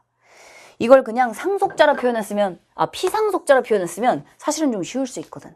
한마디로 돌아가시면서 재산 주는 사람이구나. 집안의 뭐 할아버지, 아버지가 될 수 있겠죠. 뭐 어머니 될 수 있습니다. 무상처분자, 피상속인. 자, 이 사람이 사망하면 이퀄 상속의 개시. 우리가 보통 개시라고 하면 뭔가를 시작한다 이렇게 표현하는데, 상속이 시작되는 건 누군가가 돌아가셨을 때구나. 지금 시기를 잡아준 거야. 시기. 얘들아, 밑에 시기라고 좀 적어보자. 쌤이 법에서 기준은 굉장히 명확하게 주거든. 자, 기준. 자, 법지문. 너희들 앞으로 법지문 요거 봐야 돼. 이걸 그대로 적용해서 문제를 한번 확인해보자. 이런 지문들은 확인용이야, 확인용. 이 지문에서 뭔가를 너희가 막 내용을 배우는 것이 아니라 이 지문을 읽어내는 그 방식, 그 기준을 너희들이 알고 있고 그것을 그대로 적용하고 체화하는 거. 요게 핵심이거든. 자, 쌤이 총평 때 오답 노트 얘기 한번 했었지. 일단 쌤이 그 선지 지배 공식 우리 자료실에 쌤이 오답 노트를 독서 문학 다 올려놨거든? 근데 이제 그거는 또 그거고, 이게 오답 노트 중에서 법지문을 쌤이 정리한 거야. 혹시 보입니까? 법지문. 자, 그래서 이 법지문은 쌤이 이제 정리를 해놨어. 법지문은 결국은 이런 내용들이 지금까지 평가가 나왔었다. 그러니까 너희가 이런 부분들을 알고 있어야 한다. 그게 기출을 공부하는 유일한 목적이야, 우리의. 그지? 자, 여기 보면, 자, 핵심은 일단 주체. 그리고 조건, 그리고 그런 조건에 따른 결과. 이게 법에서는 가장 중요하고요. 자, 유류분. 우리 현장에서 쌤이 유류분의 수업을 들었던 학생들을 분명히 기억하고 있을 거야. 쌤이 이렇게 말했어. 리트였지만 쌤은 리트를 설명하지 않았고요. 쌤이 이렇게 말했습니다. 이 지문이 수능에 나온다면 이렇게 나올 것이다 라고 말했었어. 그때 쌤이 강조했던 거 기억하지? 수식 무조건 나온다. 그 수식을 적용해서 구체적 사례에서 너희들 계산하게끔 무조건 만든다. 그러니까 수식을 놓치는 건 존재할 수 없는 일이다 라고 얘기했었습니다. 수식이 역시나 하나, 둘, 셋 출제가 됐고요. 자, 법에서 핵심 결국 뭐가 원칙이냐. 한마디로 정해진 법이라는 게 딱 있잖아. 그죠? 자, 그건 명시된 법일 수도 있고 아니면 명시는 되지 않았지만 충분히 끌어다가 쓸 수 있는 근거가 될 수도 있어. 요거 이해가 돼? 자, 그래서 법에서는 명시가 됐냐 안 됐냐 이거 굉장히 중요하고요. 명시가 안 됐다고 해서 안 쓸 수는 사용할 수 없는 건 아니다. 끌어올 수 있으면 된다. 이런 내용들도 얘기를 했었는데요. 자, 여기서 두 가지만 더 추가를 한다면 시기와 금액. 이거는 이제 계산식이 나왔을 때 얘기하는 거겠지. 금액 그리고 시기. 여기도 그래서 오답 노트에 작성돼 있어요, 얘들아. 그래서 여기 보면 특히 고난도의 내용들로 나올 때 시기와 금액까지, 기간과 금액까지 이런 세부적인 내용들도 묻는다라고 쌤이 오답 노트에 적어놨거든. 오답 노트는 너희가 최대한 간결하게, 너희들 요약 좋아하잖아. 그 최대한 요약본. 저 정도는 무조건 해줘야 된다라는 거야. 그래서 너희가 독해하면서 이런 부분들이 중요하네. 이런 정보가 나오고 있네. 자, 지금 보시면 뭡니까? 무상처분자가 사망하면 상속이 개시된대. 이때부터 지금 시기 시작되고 있는 거거든. 그래서 누군가가 죽으면 이때부터 상속의 시작이구나. 그리고 여긴 너희가 주목할 수밖에 없는 게 일문단이고 일단, 그리고 무상처분자라는 이 사람이 누군지를 너희가 알아가는 과정이거든. 이 사람은 상속을 하는 사람이구나. 일문단에서 확인할 수 있다는 겁니다. 주체. 알았지? 너희가 주체인 것만큼 법지문 주체는 진짜 중요해. 주체라는 건 누가 권리를 가지고 있는가? 누가 어떤 의무를 가지고 있는가? 누가 상속을 하는가? 누가 상속을 받는가? 요거. 자, 그의 상속인들이 유류분을 받을 수 있습니다. 오케이. 자, 그의 상속인들이 유류분을 받을 수 있는 사람들이야. 그럼 지금 주체는 총 3개가 나온 거야. 덩어리가. 무상처분자, 무상취득자, 상속인들. 3덩어리가 나왔고요. 주체가 3개 나온 겁니다. 자, 그의 상속인들이 유류분을 반환받을 수 있는 권리인 유류분권을 행사할 수 있기 때문이다. 자, 상속인들은 뭐 하는 사람들? 유류분권을 행사하는 사람들이다. 당연히 주체를 보란 얘기는 주체 동그라미 훔치란 얘기가 아니고요. 주체 동그라미, 이 주체의 역할. 한마디로 뭐의 주체인가? 요거 표시해달라는 거지.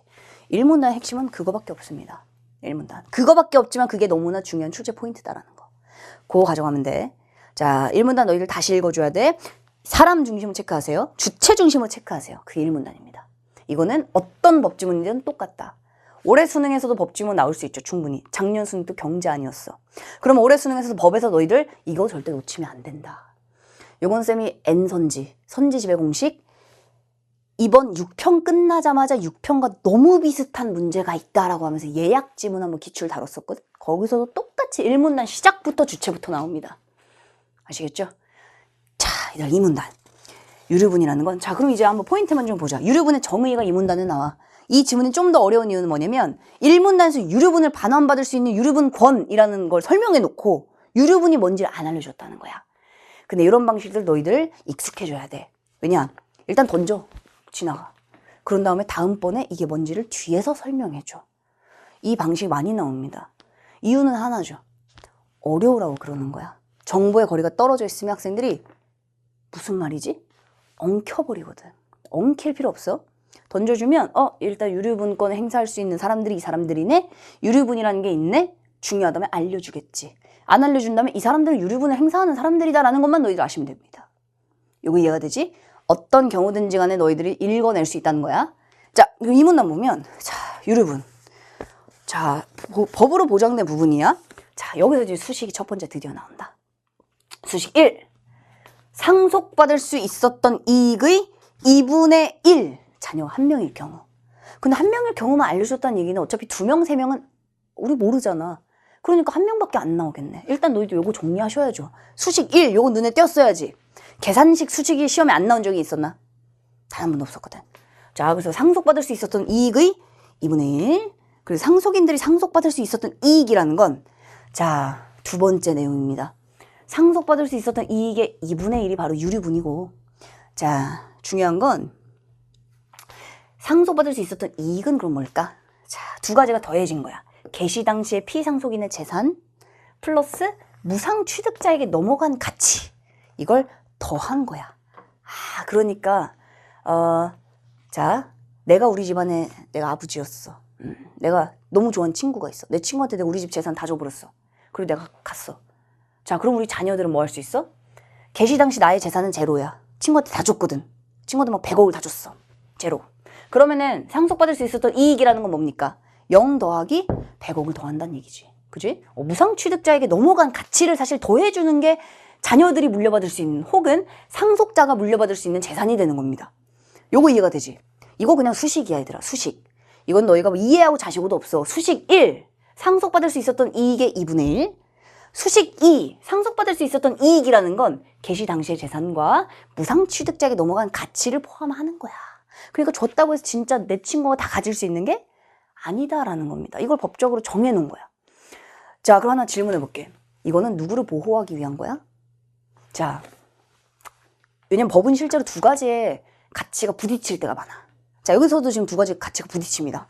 법은 지금 아버지 편이야, 아니면 아들 편이야? 아들 편이죠. 왜냐? 아버지가 원해서 내 돈을 내가 친구한테 주겠다는데 그걸 못하게 하고 있잖아. 그러니까 아버지의 자유는 지금 제한되고 있는 거야. 하지만 자녀의 재산을 보호해주고 있는 겁니다. 법적으로. 그러니까 이런 내용들 충분히 나올 수 있다는 거야. 그래서 자, 이 가치를 그대로 끌어와서 상속인에게 넘겨줘야 합니다. 요거 이해가 되지? 자, 중요한 건 수식을 체크해야 된다. 수식 체크 안 하면 아니 돼요. 자, 3문단 가보자. 여기 3문단 가기 전에 마지막 문장. 유류분은 오케이, 상속인들이 기대했던 이익을 보호하기 위한 것이기 때문이다. 한마디로 우리 아버지 재산 10억이야. 막 10억을 기다리고 있었어. 근데 막상 아버지 돌아가신 다음에 딱 보니까 재산이 0이야. 왜냐? 친구한테 다 줘버렸거든. 10억을. 그러니까 자녀들은 기대했던 이익을 받을 수 없기 때문이다. 이 얘기는 유류분이라는 게 기대했던 이익을 그대로 보호해주는 역할을 한다는 겁니다. 자, 그래서 이 문단의 핵심 수식, 유류분의 정의. 자, 쌤이 네모 쳐놓은 거는 너희도 명확하게 적어놔. 왜냐면 너희가 내용을 들으면 이게 이런 내용이구나 내용을 들으면 알아. 다음번에 문제 풀 때 적용할 게 없거든. 그러니까 구평의 쌤이 핵심 뭐라고 했어? 객관화라고 했죠. 그리고 너희가 뭘 봐야 되는지에 대한 명확한 기준이라고 했지. 이거 다 기준이야 지금. 이걸 적어놓으면 돼. 그래서 다음번에 내가 반드시 정의된 단어, 수식 무조건 체크해야 되겠다. 이번엔 놓쳤네? 다시 읽을 때 너희들 요거 복습해 주는 거. 3문단. 자, 피상속인이 개시 당시에 가졌던 재산으로부터 상속받은 이익이 있는 상속인은 한마디로 아버지가 재산을 친구한테 10억 다 줬을 수도 있지만 다 안 줬을 수도 있어. 친구한테 한 5억만 떼줬어. 재산이 5억이 있었어. 자, 그리고 아버지 돌아가시니까 상속인은 5억을 돌려받습니다. 자, 이때 중요한 건 유류분에 해당하는 이익의 일부만 반환받을 수 있다. 요거 오해하기 너무 딱 좋게 만들어놨어. 이 얘기는 마치 유류분의 일부만 받는 건가 보다 라고 생각하게 만들었다는 거야. 그래서 수식이 중요한 거야, 얘들아. 바로 다음 문장. 수식이죠. 봅시다. 수식 세 번째. 수식 세 번째야, 지금. 자, 유류분에 해당하는 이익에서 이미 상속받은 이익을 뺀 값인 유류분 부족액만 반환받을 수 있기 때문이다.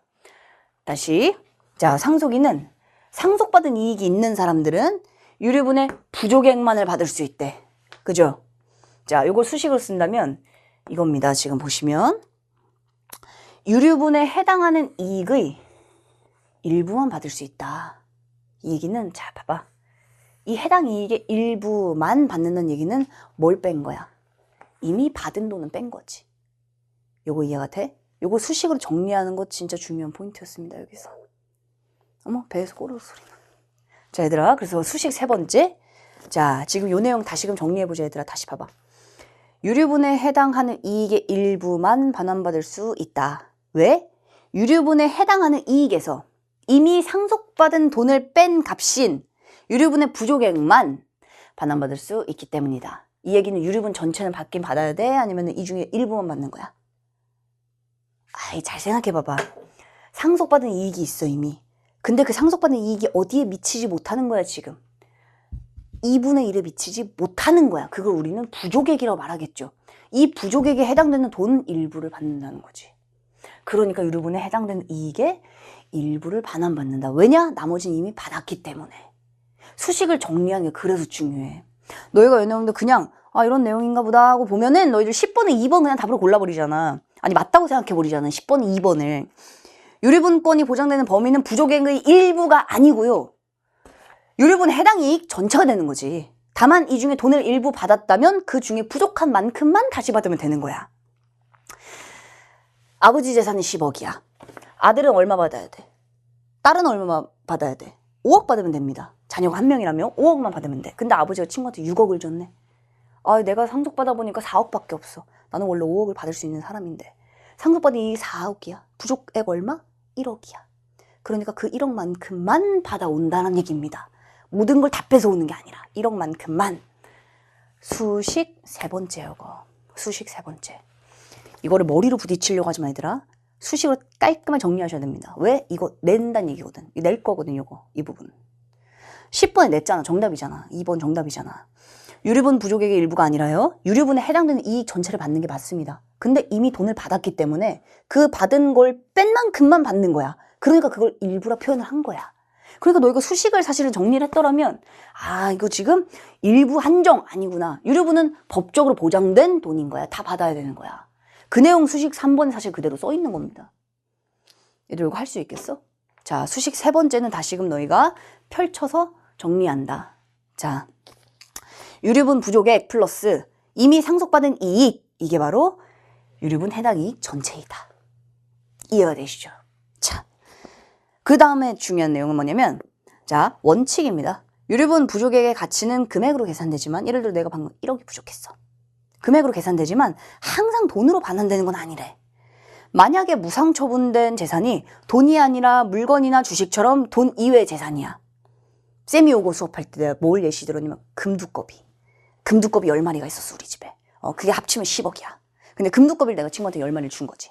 자, 이랬을 때 원칙은 어떻게 받아야 돼, 얘들아? 금두꺼비로 받아야 되는 게 원칙인 거야. 그지? 왜냐면 원칙이라 써있죠. 동그라미. 법은 자, 우리 오답 노트에도 있지만 법은 원칙이 있고요. 예외 조항이 있습니다. 그거 구분해줘야 돼, 법은. 자, 그럼 기본적으로 뭘 따라야 돼? 기본적으로는 원칙을 따라야지. 근데 원칙에 따르지 않아도 되는 경우를 지금 다만 조건으로 붙여줬다는 거야. 다만의 별표. 자, 다만 별표. 왜 별표냐면 다만은 내겠다는 의도가 있는 거다. 내려고 얘를 붙여준 거야. 다만의 별표 쳐주는 거야. 다만 재산 자체 반환하는 게 불가능할 때 금두꺼비가 녹아버렸어. 불 속에 들어가서 내가 녹아버린 거야. 그럼 금두꺼비 줄 수가 없잖아. 이거 어떡해. 이럴 때는 돈으로 반환할 수 있다. 또한 오케이. 예외가 두 가지가 있습니다. 지금 두 번째, 재산 자체 반환이 가능해. 그러니까 금두꺼비가 있어서 줄 수도 있어. 근데 자, 둘이 합의해서 금두꺼비 그냥 주시지 마시고 그건 정도 들었는데 그냥 1억만 주세요. 돈으로 주세요. 돈으로 받으면 됩니다. 그러면 둘이 합의를 했다면. 다만 조건. 자, 이거 중요한 이유는 뭡니까? 11번 정답이 4번이기 때문이야. 자, 그래서 11번에 4번을 보면 얘들아, 유류분의 부족액을 물건 대신 돈으로 반환하라고 요구하더라도 물건으로 반환할 수 있다. 요거를 방금 쌤이 설명한 내용으로 들어본다면 둘이 합의했다면이 아니라 자, 돈으로 반환하라고 요구를 했어. 하지만 원칙은 뭡니까? 원칙은 금두꺼비 그냥 주는 게 원칙이거든. 그러니까 돈으로 달라고 해도 지금 둘이 합의가 된 거야, 안 된 거야? 안 된 거야. 그러니까 예외에 해당이 안 되는 겁니다. 자, 그러니까 그냥 물건을 줘도 돼. 지금 보면 원칙과 다만 조건 가지고 나온 게 11번, 4번 선지란 말이야. 그래서 너희가 11번, 4번이 답이다. 잘 골랐습니다. 혹은 내가 틀렸다. 근데 방금 들어보니까 이래서 원칙은 본래 물건으로 주는 거니까 돈으로 아무리 달라고 해도 그냥 물건 줘버리면 되는 거구나 라고 너희가 생각하는 것 좋지만 그거는 이 케이스에 한정된 내용이다. 그러니까 내용을 공부하지 말라는 거야. 너희가 뭘 놓친 거야? 법에서 원칙이 진짜 법은 중요하구나. 이 원칙이라는 걸 내가 놓치면 안 되겠다. 원칙이라는 단어도 그대로 써 있으니까. 거기다가 원칙만 있지 않네 또. 다만이라는 것도 있네. 다만 조건이 나온다는 얘기는 쌤이 말했어. 별표 치라고. 별표만 치고 넘어가면 또 안 되지. 낸다는 얘기니까. 주목해줘야 되겠다. 이때 다만이라는 건 보통 예외를 붙여준 경우가 많겠구나. 법에서 핵심은 결국은 정해진 원칙과 예외가 있다는 거구나. 요걸 내가 앞으로 구분해줘야지. 별표. 법은 원칙과 이게 있어야 돼, 얘들아. 알았죠? 그래야 너희들 다음번에 법 지문할 때 요걸 적용할 수 있지. 요런 기준들을 쌤이 알려주고 싶거든, 너희들에게. 그래야 너희들 적용할 수 있어. 자, 너희가 지금까지 뭐 전혀 몰랐던 내용은 아닐 겁니다. 다만 이걸 기준으로 명확하게 정리한 적이 없을 수는 있어. 그래서 요 내용들을 좀 꼼꼼하게 정리를 좀 해주고. 자, 그리고 마지막 이제 4문단, 5문단. 4문단은 반환의 방식. 자, 반환의 방식은 뭐야, 얘들아? 무상 처분된 가치보다 적다면 그 물건의 가치만큼 비율로 이제 받을 수 있다. 만약에 하나의 물건이 있다면 지분을 쪼갤 수 있다는 거지. 반환 방식이고요. 자, 두 번째. 시가 기준은 언제일까? 오케이, 요거 기간이네. 시기입니다, 시기. 자, 언제가 기준일까? 유류분 취지에 비춰봤을 때 상속 개시 당시의 시가를 기준으로 해줘야 돼. 상속 개시 당시니까 딱 언제야? 아버지가 돌아가신 딱 그날인 거야. 그때가 그 물건의 가격인 거야. 왜냐면 물가는 변동되니까. 그죠? 벌써 얘들아 1시간 20, 오마이갓? 어머, 독서가 좀 워낙 많이 알려주고 싶다 보니까 좀 길어졌네. 너들 존재하고 있니? 너들 이 정도면 이미 어디 갔다 오고 유체 이탈 하고 막 이랬을 시기인데? 왔다 갔다 많이 하고. 여기서 또 보면 지금 당시의 시가, 물가가 왔다 갔다 하잖아. 왜 최근에 쌤이 그 어떤 링크 하나를 받았어. 친구들한테 친구 카톡방에 링크가 하나 올라왔는데 뭐냐면 MG력 테스트. 난 그분들 좀 웃기더라고. 아니 MG인데 내가 왜 테스트를 받아야 되지? 이런 생각이 드는 거야. 그래도 한번 해봤다 궁금하니까. 왜냐면 쌤은 너희들과 호흡하니까 내가 나름 자신이 있었거든. 쌤이 아는 게 많아. 어쩔 TV 저쩔 TV 이런 것도 알고 레게노 안 나오더라. 이런 거 내가 많이 알거든. 그래서 자신 있다. 친구들 그러더라고. 100점 만점에 이거 50점 못 넘으면 상종 안 한다. 그러니까 절반 맞춰라 이 얘기지. 충분하지. 그래서 쌤이 링크 문제를 풀어봤어. 근데 45점 나온 거야. 굉장히 충격을 받았다. 어머. 근데 일단 요거 내가 좀 짐작했던 게 뭐냐면 처음에 딱 링크를 열자마자 사람 얼굴이 막 나오는데 주관식이야. 이 사람이 누군지 쓰라는 거야. 근데 보니까 이제 유명인들 그리고 그 유튜버 이런 분들 많더라고. 인플루언서들. 모르겠는 거야.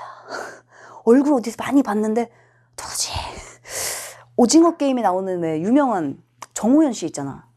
답을 보니까 알겠다. 아 맞다 정호연 씨. 얼굴 보니까 아 너무 알겠는데 누구지? 이름 생각이 안 나는 거야. 그 이름만 알고 있던 사람도 있어. 답을 딱 보니까 이말년 많이 들어봤거든. 그래서 이말년 이분 유명한 웹툰 작가 아니야? 아, 맞니? 아니 이말년 많이 들어봤는데 이렇게 생겼는지 몰랐지. 그래서 그런 게 한 절반 다 틀렸어. 그래서 근데 그 중에 놀라운 게 뭐가 있었냐면 이런 게 있었다. 2,000원 비싸짐. 이게 문제야. 2,000원 비싸짐 써있고 객관식 문항이야. 1번부터 5번까지 있었거든? 쌤이 이걸 보고 내가 느꼈어. 어머, MG는 추론이다. 이걸 느꼈습니다. 얘들 2,000원 비싸짐. 쌤이 알려줄게. 1번 피자, 2번 치킨, 3번 월세, 4번 썸, 5번 팩폭. 요게 있었어. 생각했지. 자꾸 2,000원 비싸진 거? 최근 물가 많이 올랐잖아. 피자 아니면 치킨일 것 같은데 뭘까? 피자를 골랐거든 쌤이. 틀린 거야. 근데 답을 보니까 나 놀라운 거 답을 봐도 모르겠는 거야. 답이 팩폭이야. 너도 알고 있었어? 좀 한다? 답이 팩폭인 거야. 그래서 왜 팩폭이지? 그 친구들도 물어봤어. 아니 왜 팩폭이야 답이? 그러니까 그러더라고. 야 우리가 보통 팩폭 뼈 때린다고 하잖아. 뼈 때리면 어떻게 돼? 순살이 되지. 순살이 되면 어떻게 돼? 2,000원 비싸지지. 정답 팩폭. 내가 야 추론이다. MG는 추론. 추론 못하면 MG 아님. 너희들 MG가 아니야 급식. 자, 아니 물가가 오른 거 보니까 생각이 문득 났어. 자, 얘들아 다시 조금만 더 집중해보자. 거의 끝났습니다. 자 보면 이제 당시의 상속개시 당시 시가를 이제 기준 삼아줘야 돼. 다만 만약에 이제 그 전에 돈을 준 거죠 친구한테. 혹은 그 전에 이제 뭐 물건을 준 거야. 근데 친구의 노력으로 뭔가 이제 뭐 이 가치가 막 2배, 3배가 올랐어. 이럴 경우에는 무상취득 당시 시가를 기준으로 계산해야 된다. 기준 시기. 자 이렇게 정해진 유류분의 부족액을 근거로 반환 대상인 지분 계산할 때는 시가 상승 원인이 무엇이든 상속 개시 당시의 시가를 기준으로 해야 된다.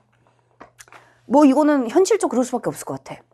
뒤에 보기에도 나와 있지만 예를 들어 이미 물건 값이 300만 원에서 700만 원 돼버렸거든. 그럼 이걸 가지고 지분을 나눠야 돼. 300을 가지고 지분을 나눌 필요는 없겠죠.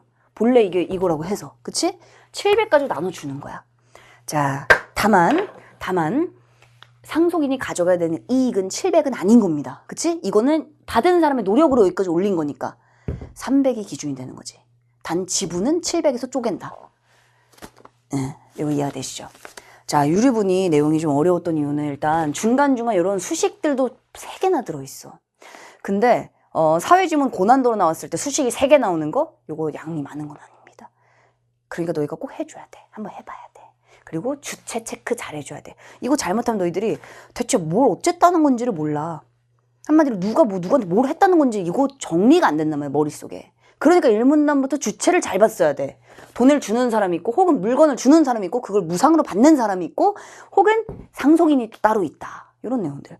그리고 상속인이라는 거 지문 속에서 봤을 때는 뭐겠습니까? 자녀 아니겠어? 왜냐면 써있잖아. 자녀가 1명일 때 2분의 1이라고. 이거 유류분이 더 복잡하게 나오면 본래는 배우자도 나옵니다. 왜냐면 배우자와 자녀는 상속받을 때 우선순위가 똑같아. 그러니까 배우자도 쪼개야 되고 자녀도 쪼개줘야 돼. 여기서 형제자매가 있을 때 부모님이 있을 때 이런 것들도 다 있어. 우선순위도 나올 수 있고요. 각각이 받아가는 금액도 다 다르게 계산하라고 만들 수도 있습니다. 거기까지는 안 갔잖아 그래도. 그럼 이 정도는 너희가 중요한 부분들을 포착해서 해줘야 된다. 자, 그럼 여기서 중요한 것은 13번 문제만 좀 빠르게 계산해볼까? 13번 가봅시다. 자, 보기 갑, 을, 병이 있어요. 자, 갑의 재산으로는 A 물건과 B 물건이 있습니다. 자, 그 외에 재산은 없어. 재무도 없어. 갑은 을에게 여기서 굳이 사족 붙이자면 채무가 들어있는 이유는 본래는 빚도 상속이 되거든. 그래서 채무도 본래는 상속이 됩니다. 자, anyway. 갑은 을에게 A 물건을 무상 넘겨줬어. 자, 그러면 여기서 벌써 주체 나온다. 갑은 누굽니까? 갑은 무상 처분자. 을은 무상 취득자. 오케이. 자, 그리고 사망했다. 갑의 상속인으로는 병만 있다. 병, 상속자. 자, A 물건의 가치는 이제 중요하네. 이거 유리분 무조건 계산하라고 한다니까. 자, A의 가치 100만 원. 자, 그리고 A 물건의 시가는 자, 을이 A를 넘겨줬네. 미안합니다. 1시간 반이 돼가서. 자, 얘들아, 다시 A 물건을 넘겨줬어. 이제 무상으로. A 물건 본래는 300만 원짜리야. 근데 갑이 사망했을 때는 700만 원이 됐어.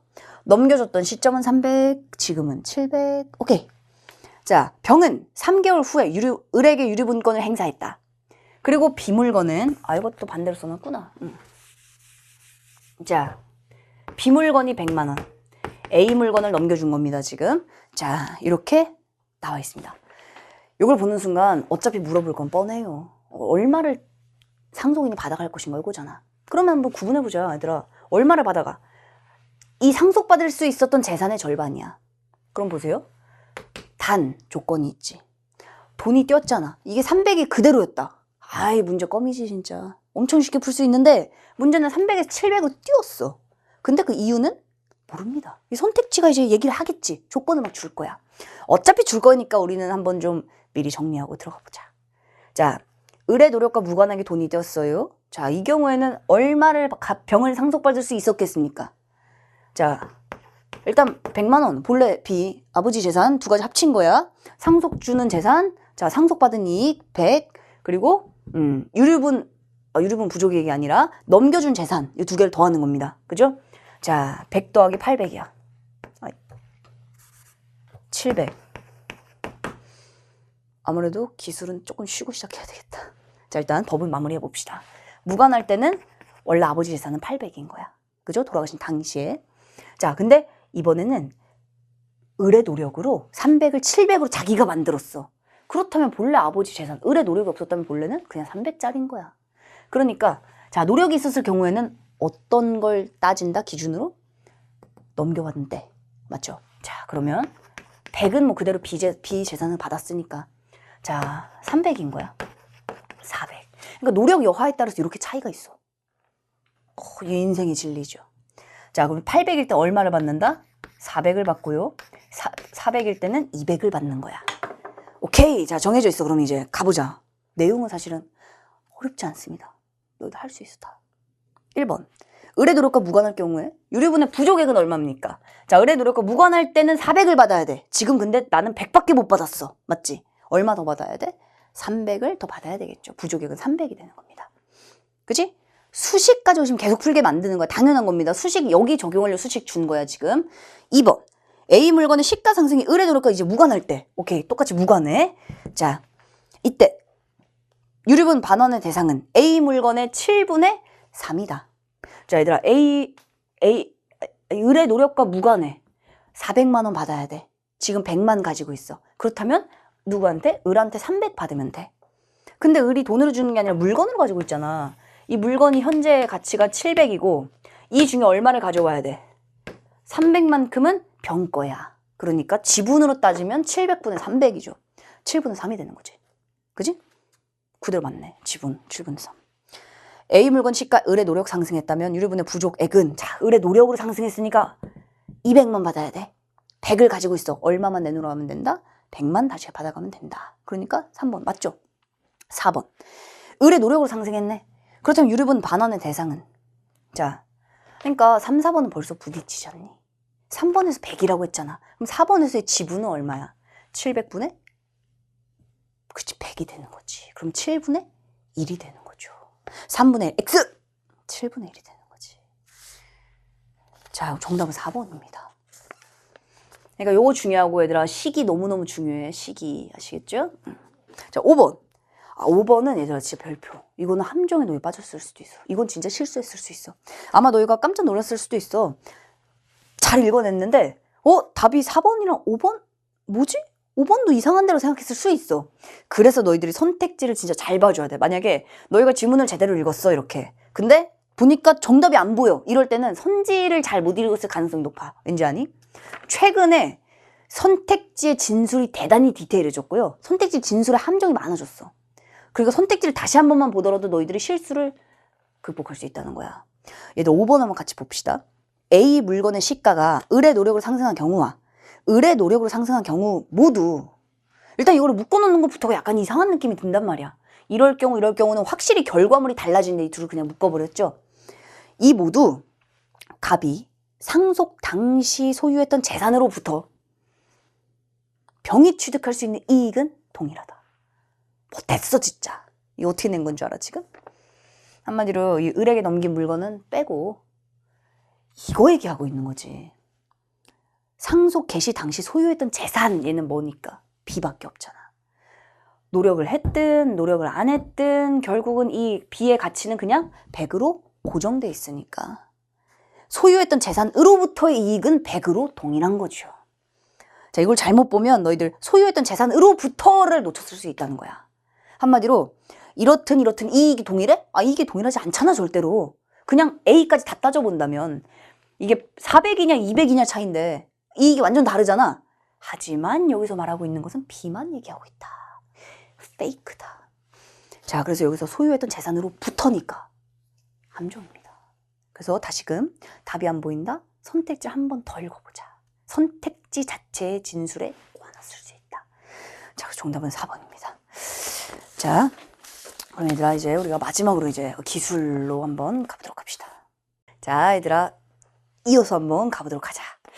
쌤은 잠깐 쉬고 왔는데 어떻게 너희들 살아있어?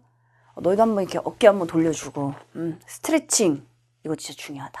아시겠지? 그래서 어깨 돌리고 목도 한 번씩 쭉 돌려주고 참 고생이 많아 얘들아. 그러니까 이제 우리가 최대한 짧은 시간에 이 내용들 빠르게 끝내야지 올해. 그지? 쌤도 그런 부분들을 최선을 다해서 전달할 테니까 너희도 너희 걸로 축축축축 가져가고 축축 흡수하고. 알았죠? 자, 얘들아 기술 한번 가보도록 합시다. 자, 기술 지문 요거는 어려웠던 이유는 뭐 아주 명확하지. 뭐냐? 원리야 원리. 자, 이거 최근에 너희들 작년에 주차 영상 길이 봤지? 얘랑 비슷하죠? 짧아. 지문이 그렇게 짧습니다. 자, 근데 쌤이 주차 영상 선지공에서 주차 영상 쌤이 설명할 때 요 내용을 좀 강조했었어. 지문의 길이가 짧아진 게 이제 변화된 수능의 경향인 건 맞아. 그죠? 자, 지문의 길이가 짧아졌다는 얘기는 이제 정보를 막 던지지 않는다는 얘기야. 자, 대신에 뭘 하냐? 대신에 뭘 할까? 일단 뭘 하냐면, 자, 정보량이 적어서 쉽다가 아니고요. 그만큼 너희들 아는 것처럼 일단 추론이 많다라는 거. 자, 두 번째, 압축이 많다는 거야, 압축. 이때 압축은 다른 거 없어. 추론은 너희가 이제 우리가 생각하는 연습들 계속 하고 있는데, 자, 압축의 핵심은 뭐냐? 일단 쌤이 6평진하고 추론 핵심도 이렇게 얘기했어. 전제를 체크해라. 이 내용은 또 이후에 이어서 하겠고요. 압축이 많다는 얘기는 뭐냐? 지시어를 잘 체크해라. 한마디로 같은 얘기 또 하지 않는다는 얘기다. 한마디로 정보를 충분히 주지 않을 수 있다는 거야. 자, 이 지문도 마찬가지야. 너희들 댐핑인자 여기서 함정 많이 빠졌을걸? 그러니까 너희가 14번을 고루고루 많이 틀렸지. 14번에 이게 오답률이 그냥 높은 게 아니고요. 한마디로 너희가 많이 선택한 그 선택률이 딱히 없었다는 거야. 이 얘기는 뭐야? 함정이 있어서 너희가 답을 못 골랐다가 아니야. 선택지에 굉장히 고루고루 오답이 많이 들어있습니다. 고루고루 선택을 많이 했어 학생들이. 찍었단 얘기지. 14번 16번 이것도 마찬가지야. 16번 찍었단 얘기야. 16번은 뭐 아주 명확하지. 이거는 원리 하나 묻는 부분인데 얘들아 추론이든 압축이든 이 두 가지 내용들이 결합돼서 지문을 구성하고 있겠지만 자, 이때 핵심은 뭐냐면 너희가 급하게 글자를 읽는 거 아무 의미 없다. 읽더라도 오히려 너희가 한 절반을 제대로 읽었을 때 맞힐 문제들이 월등히 많다는 거야. 자, 읽으면서 너희들 생각하는 거 그거 두려워하지 마시고요. 생각하는 거 스킵하지 마세요. 왜냐면 너희들이 급하니까 그냥 막 중요도와 적합도가 있다. 이것은 중요도고 중요도는 이렇게 나타낸 거고 링크 분석 기법이고 A는 이렇게 한 것이고 합이고 이렇게 급하게 읽는 거 아무런 의미가 없다는 거지. 1초라도 2초라도 텀을 두고 너희가 머릿속에 정리가 안 되면 생각하고 정리하고 그리고 넘어갈 수 있어야 돼. 그래야 그걸 우리는 독해라고 불러. 그 연습을 좀 같이 해보자. 요거 기술지문, 기술의 핵심은 철저히 원리입니다. 그 원리가 다양한가? 아니, 딱 하나밖에 없었어. 그 딱 하나 가지고 16번 문제 푸는 건데 16번 문제도 보면은 이거 충분히 어려웠을 수 있어. 그 원리를 따지지 못했다면 쉽지 않았을 거야. 근데 원리를 알잖아? 1번부터 5번까지 말하는 내용들은 하나밖에 없어. 똑같습니다. 그래서 어떤 학생은 뭐야? 아니 뭐 3점도 왜 이렇게 쉬워? 라고 생각했을 수도 있어. 그 학생은 원리를 생각하고 지문 속에서 원리를 끌어온 사람. 자, 원리를 놓쳤다면 이거 하나하나 보는 거 어차피 의미가 없겠지. 그 원리를 모르면 1번부터 5번까지 아무것도 풀 수가 없거든. 자, 그런 의미에서 너희가 이런 지문들, 특히 기술 지문 핵심. 얘들아, 기술 지문도 패턴이잖아. 기술의 패턴, 원리라는 건, 자, 조금 더 풀어 말하면 이거 순서 과정이죠. 순서 과정. 자, 여기도 이제 물론 뭐가 들어가 있어? 수식이 들어가 있습니다. 수식 2개, 비례관계 마지막 문단까지. 그러니까 중요한 포인트는 사실 눈에 팡팡팡 띄었어. 근데 그 부분 너희들이 눈에 띄지 않았다라는 건 너희들 머릿속에 기준이 명확하지 않을 수 있다. 그러면 그 부분을 명확하게 만들면 돼. 지금부터 너희가 이런 부분 보완하는 거야. 자, 이 기술지문 전체 너희가 기술에 대한 전체 뭘 배울 건 전혀 없어. 쌤, 저는 이거 전혀 이해 못했어요. 인터넷 검색 엔진에 어차피 안 나올 거야. 그러니까 인터넷 검색 엔진에 대한 내용을 지금 익히는 거, 그거 우리 공부하는 거 아니고 결국 나는 기술에서 뭘 봤어야 하지라는 거는 있어야죠. 그게 공부 핵심이거든. 자, 얘들아 14번 일치불일치, 15번 기억과 니은이니까 가장 중요한 포인트 기억과 니은이겠네. 누가 봐도 중요도 적합도 오케이. 가장 중요한 개념들일 거고 16번은 누가 보더라도 요거는 뭔가를 내가 알아야 풀 수 있겠구나. 그 뭔가를 알아오는 게 핵심이지. 얘들아 1문단 가보자. 자, 인터넷 검색 엔진은 잠깐만 1문단 들어갈 때 중심 화제 찾고 예측하고 이거 하자고 했죠. 자, 인터넷 검색 엔진. 우리 인터넷 검색 많이 하잖아. 우리 잘 아는 거거든. 우리 MG니까. 자, 웹페이지와 화면에 나타나는 순서를 정하기 위해서 수백 개가 넘는 항목을 고려한 다양한 방식을 사용한다. 자, 핵심은 순서네, 순서.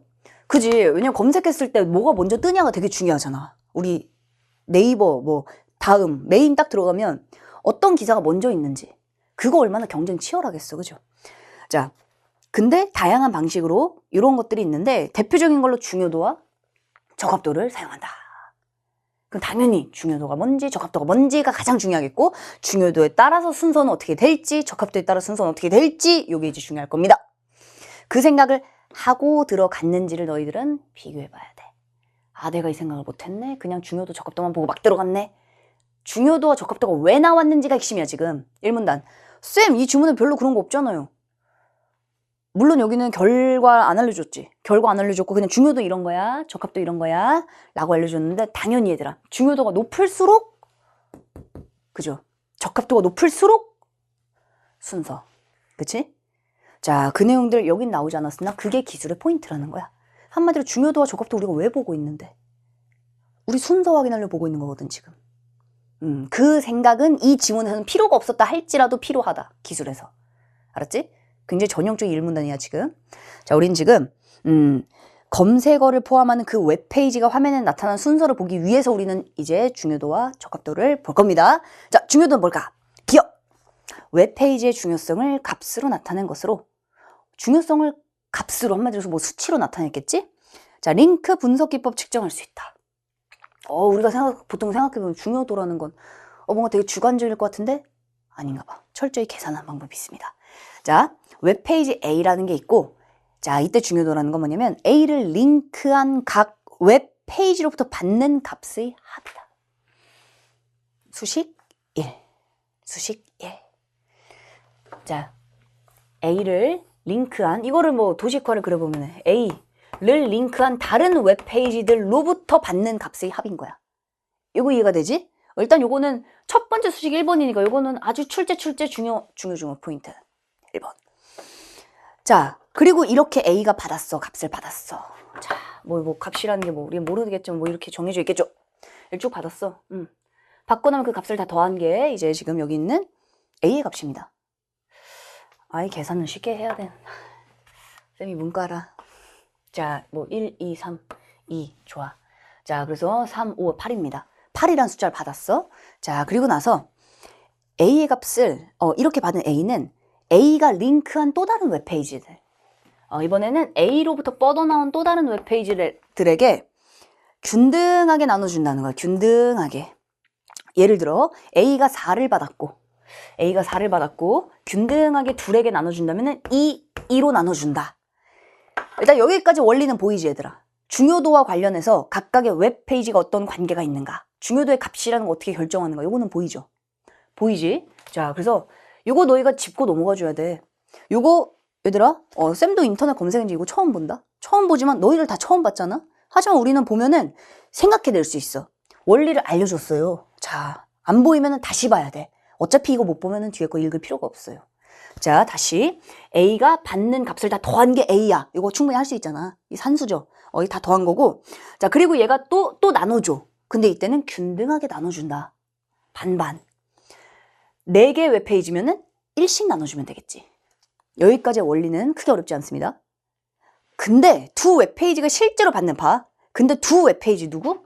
얘랑 얘지. 얘네들이 실제 받는 값은 2가 아니라 여기에 댐핑 인자를 곱한 값이래. 자, 수식 2번째 나왔네.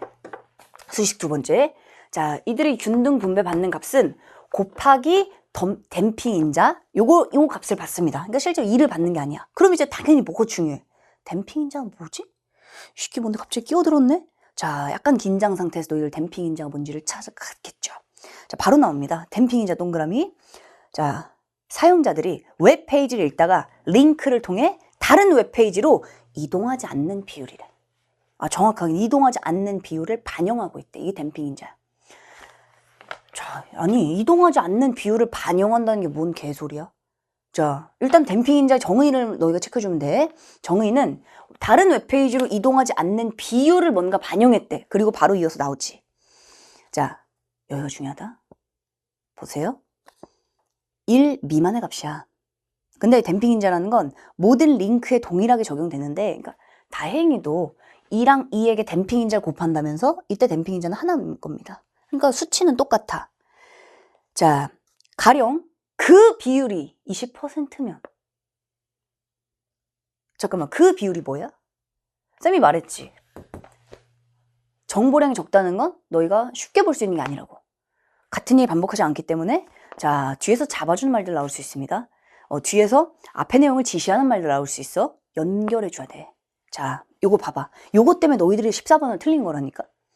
자, 댐핑 인자는 그 비율이 만약에 20%라면, 자, 댐핑 인자를 구하는 방법 우리가 지금 보고 있는데, 그 비율이 20%면 댐핑 인자는 0.8이래. 자, 두 웹페이지로부터 A는 각각 1.6을 받는다. 라고 일단 뭘 알려줬어요? 수식을 알려줬습니다. 수식. 자, 수식은 뭐야? 1 빼기 0.2를 한 거야. 그치? 1 빼기 0.2. 근데 이제 0.2가 댐핑 인자가 아니라 0.2를 뺀 0.8이 바로 댐핑 인자야. 얘가 댐핑 인자야. 그럼 앞에 있는 이거 20% 얘는 뭐야? 그 비율은 대체 뭘 얘기하는 거야? 당연히 바로 앞에 걸 얘기하는 거겠지. 얘들 바로 앞에 거 뭡니까? 댐핑 인자는 웹페이지를 읽다가 다른 곳으로 이동하지 않는 비율을 반영한데, 가령 그 비율이 받을 수 있는 거 하나밖에 없습니다. 웹페이지로 이동하지 않는 비율인 거야. 맞아? 이동하지 않는 비율이 20%면 1 빼기 20해서 댐핑 인자는 0.8이 되는 거야. 80%가 댐핑 인자가 되는 겁니다. 이동하지 않는 비율을 뺀 값이 댐핑 인자가 되는 거야. 이거 이해가 돼? 자, 보세요. 그 비율은 뭐라고? 그 비율은 이동하지 않는 비율. 자, 이게 바로 댐핑 인자입니다. 그럼 우리가 이렇게도 한번 생각해보자. 이동하지 않는 비율이 많아야 좋아? 많아야 내 웹페이지가 중요한 거야? 아니면 적어야 다음 받는 웹페이지가 중요한 거야? 왜냐면 댐핑 인자는 다음에 받는 애들이 곱하기 값인 거니까. 자, 이동하지 않는 비율이 클수록 댐핑 인자는 요게 클수록, 자, 20%일 때 0.8이야. 얘가 100%면 제로야. 자, 당연히 이 비율이 클수록 댐핑 인자는 작아지는 거고, 이동하지 않는 비율이 작을수록 댐핑 인자는 커지는 겁니다. 이 둘은 반비례 관계야. 자, 그럼 14번에, 자, 중요한 건 얘들아, 14번의 정답이 2번이다. 이게 중요한 게 아니야, 지금. 자, 정답은 2번이 맞는데, 자, 2번. 웹페이지로 이동하는 비율이 높을수록 댐핑 인자가 커진다. 방금 우리가 반비례 관계로 봤습니다. 일단 2번 선지 옆에다 한번 얘들아 적어볼게. 2번 선지를 너희가 포착하지 못한 이유는 뭐 여러 가지가 있겠습니다만 대표적인 이유, 자, 2가지라 보시면 됩니다. 첫 번째, 비례관계 체크하지 않았다. 비례관계. 비례관계는 수식과 더불어 이거는 그냥 출제 포인트.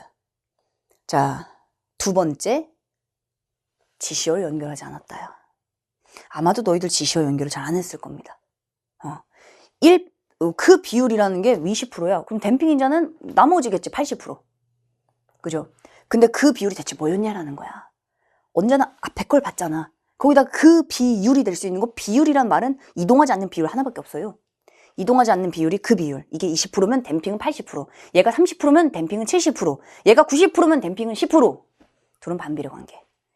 자, 14번은 2번이 정답인 이유는 바로 요게 되겠고. 그러면 너희가 앞으로 독해할 때 이제 요거는 누가 봐도 얘들아 요거 댐핑인자 계산법 아니야. 너무너무 중요하지 않니? 댐핑인자 계산법이죠. 이 계산법에 어떤 부분에 들어가냐에 따라서 얘네들은 반비례 관계 되기도 하고 얘네들이 같은 쪽이야. 둘이 더해져서 점점 합이 커져. 그러면 또 둘은 비례 관계가 되기도 하고. 그지? 자, 일단 첫 번째 다시금 비례 관계 괄호축 수식 하시면 되겠죠. 수식. 2번째 제발 연결하자. 이건 생각해야 돼. 왜냐면 댐핑 인자가 정말 중요하잖아. 근데 너희가 그냥 80% 0.8이 댐핑 인자구나. 안 되죠.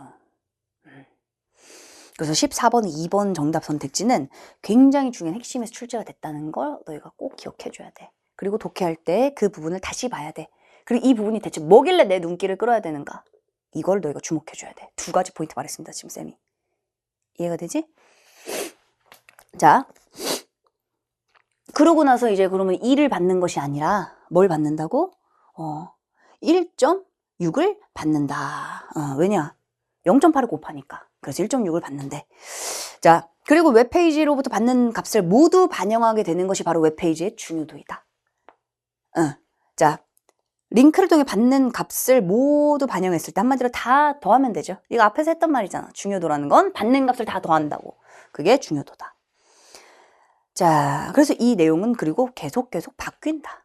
이때 또 중요한 게 있다, 얘들아. 기술 지문이든 과학 지문이든, 자, 변하는 값이 있고, 변하지 않는 고정값이 있어. 이거 구분하는 것도 굉장히 중요합니다. 여기선 사실 구분은 필요 없지. 왜냐면 그냥 다 변하는 거니까. 자, 근데 그런 것들도 굉장히 중요한 출제 포인트라는 거. 이거 사실 엄청난 엑기스인데 지금 쌤이 쫙쫙 쏟아붓고 있는 거야. 쏟아붓는 만큼 누군가는 가져가고 누군가는 놓고 간다. 챙겨 이렇게. 자, 마지막 문단 이제. 마지막 문단은 적합도. 끝. 자, 적합도 대놓고 비례관계 계속 나오죠. 적합도는 비례관계. 자, 적합도는 단어의 빈도, 단어가 포함된 웹페이지 수, 글자를 반영한 거래. 이것도 근데 반영했다고만 말했지 뭐가 많으면 좋다 이런 얘기는 아직 없어. 자, 검색어가 많을수록 수록 보입니까? 수록. 우리 수록 약속했었잖아. 수록. 자, 조건이죠. 자, 많이 나올 수록. 다른 웹페이지 수가 적을수록. 글자 수가 적을수록 글자는 또 적은 게 좋은가 봐. 그게 적합도가 높아진대. 완벽한 비례 관계. 자, 그래서 중요도와 적합도를 어떻게 합산해서 순서를 결정한다. 어떻게 합산하는지 요거까지 나왔더라면 이제 진짜 어려워지는 거지. 지문 길이가 더 길어질 거 아니야. 합산 방법까지 나올 테니까. 그거는 없었고 다행히. 그래서 핵심은 중요도의 원리, 중요도를 계산하는 원리, 그리고 적합도의 비례 관계.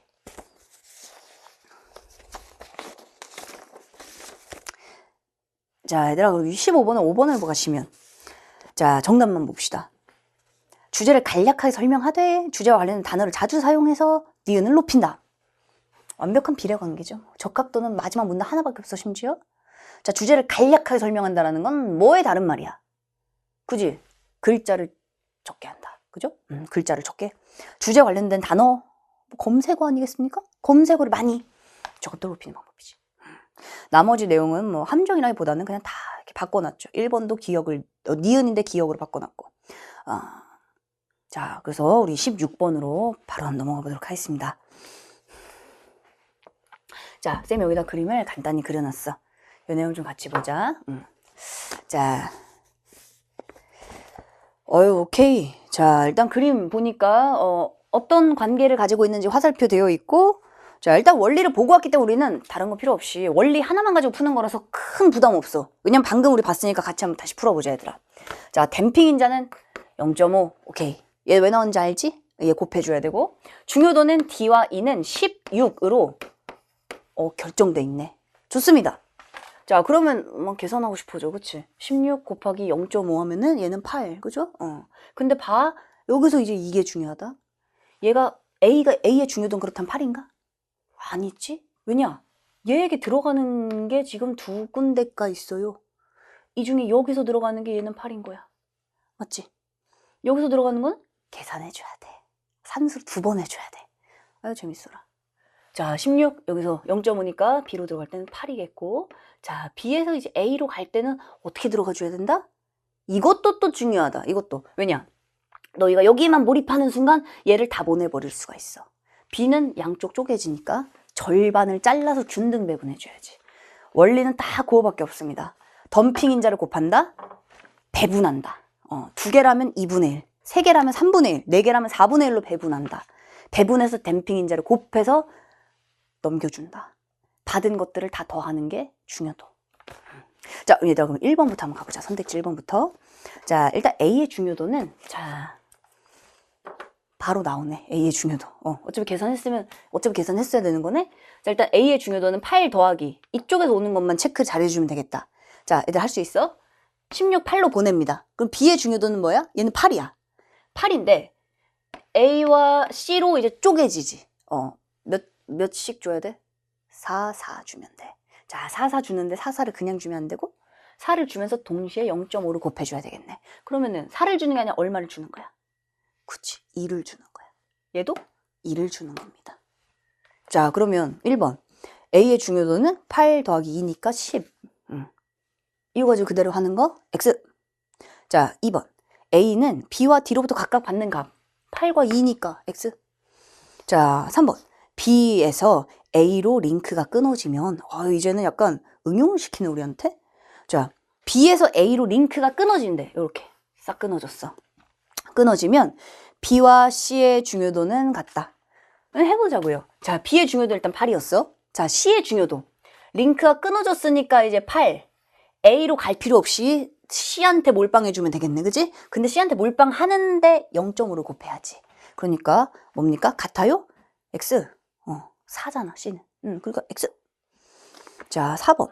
2에서 A로. 이거 봐. 그러니까 이거 선택지 하나하나 하는 거는 큰 의미가 없는 게 원리가 하나밖에 없거든. 그래도 일단은 가봐야지, 끝까지. 자, 2에서 A로의 링크가 이번엔 추가가 되는 거야.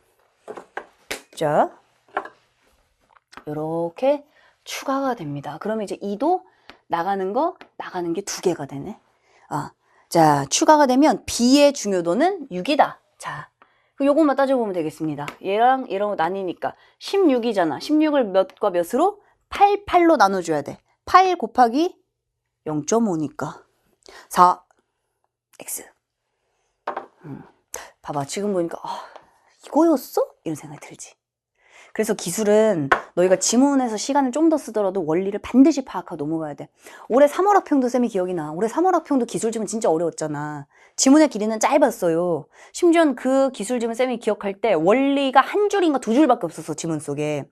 근데 그걸 또 예시를 가지고 줬었거든. 그러니까 너희가 그 예시를 진짜 고민해야 돼. 거기서 원리를 뽑아야 돼. 그걸 가지고 적용했어야 돼.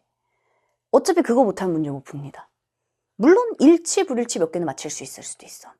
그래서 이런 것들도 필요하지. 만약에 너희가 쭉 읽다가 당초에 내 원리 도저히 이해할 수 없다. 원리는 버려야지. 그러면 16번 같은 거 버려야지. 이번에도 등급 컷이 얘들아 엄청 높지 않아요? 지금 뭐 등급 컷 나온 것들 보면 다 80점대 중반 막 이거밖에 안 되잖아. 그치? 엄청 높지 않지만 몇 개 문제 이거 버려도 된다는 얘기야. 그죠? 원리를 도저히 모르겠다고. 나머지 일치, 불일치도 포기하지 마. 풀 수 있어, 충분히. 왜냐?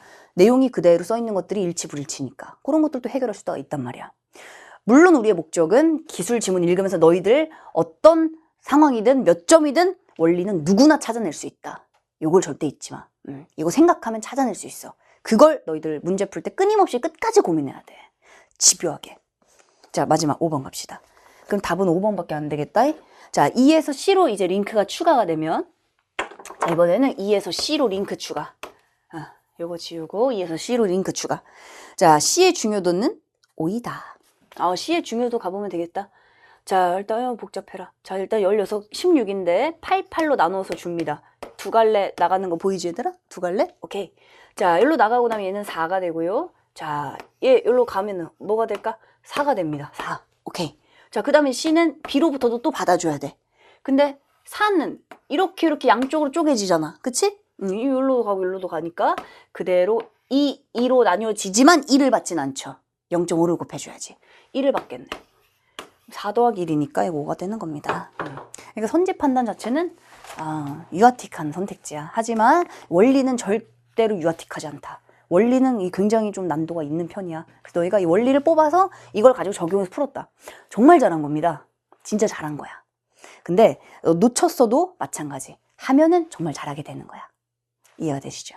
너희들 다 할 수 있거든. 자, 독서 지문도 약간 길었어. 물론 6평보단 짧았다. 쌤이 6평은 독서를 3시간 찍었거든. 할 말 너무 많았어. 이번 9평도 전형적이었기 때문에 사실은 그런 부분들 이게 알면 보인다 얘들아. 근데 모르면 지나치게 되어 있어. 너희들 그런 부분에 알면 늘려야죠. 지식이 아니라 이런 부분에서의 출제 알면 늘려줘야 돼. 독해하는 방법, 독해하는 방식, 내가 뭘 했어야 되는가는 점점 더 강화돼야 돼. 그럼 너희들 독서 충분히 낼 수 있어요. 아시겠죠? 오답 노트 앞에 쌤이 저 패턴 정리한 내용들도 그대로 선제지배 공식 자료실에 있으니까 반드시 너희들 포착하시고 가져가시고. 아시겠죠? 자, 공부하면서 다루지 않은 부분들, 너희들 궁금한 내용들 적극적 질문. 왜냐? 너희들 오늘 관찰자 아니었거든. 너는 오늘 주인공이었어. 너가 주인공이니까 우리 해피엔딩으로 이 드라마를 마무리해보자고. 아시겠죠? 적극적 주인의식으로 질문 적극적 하시고. 그렇게 해서 너희들 보완점을 같이 한번 우리가 보완하고 커버해 나가보도록 하자. 자, 쌤과는 또 문학에서 보도록 합시다. 고생했어.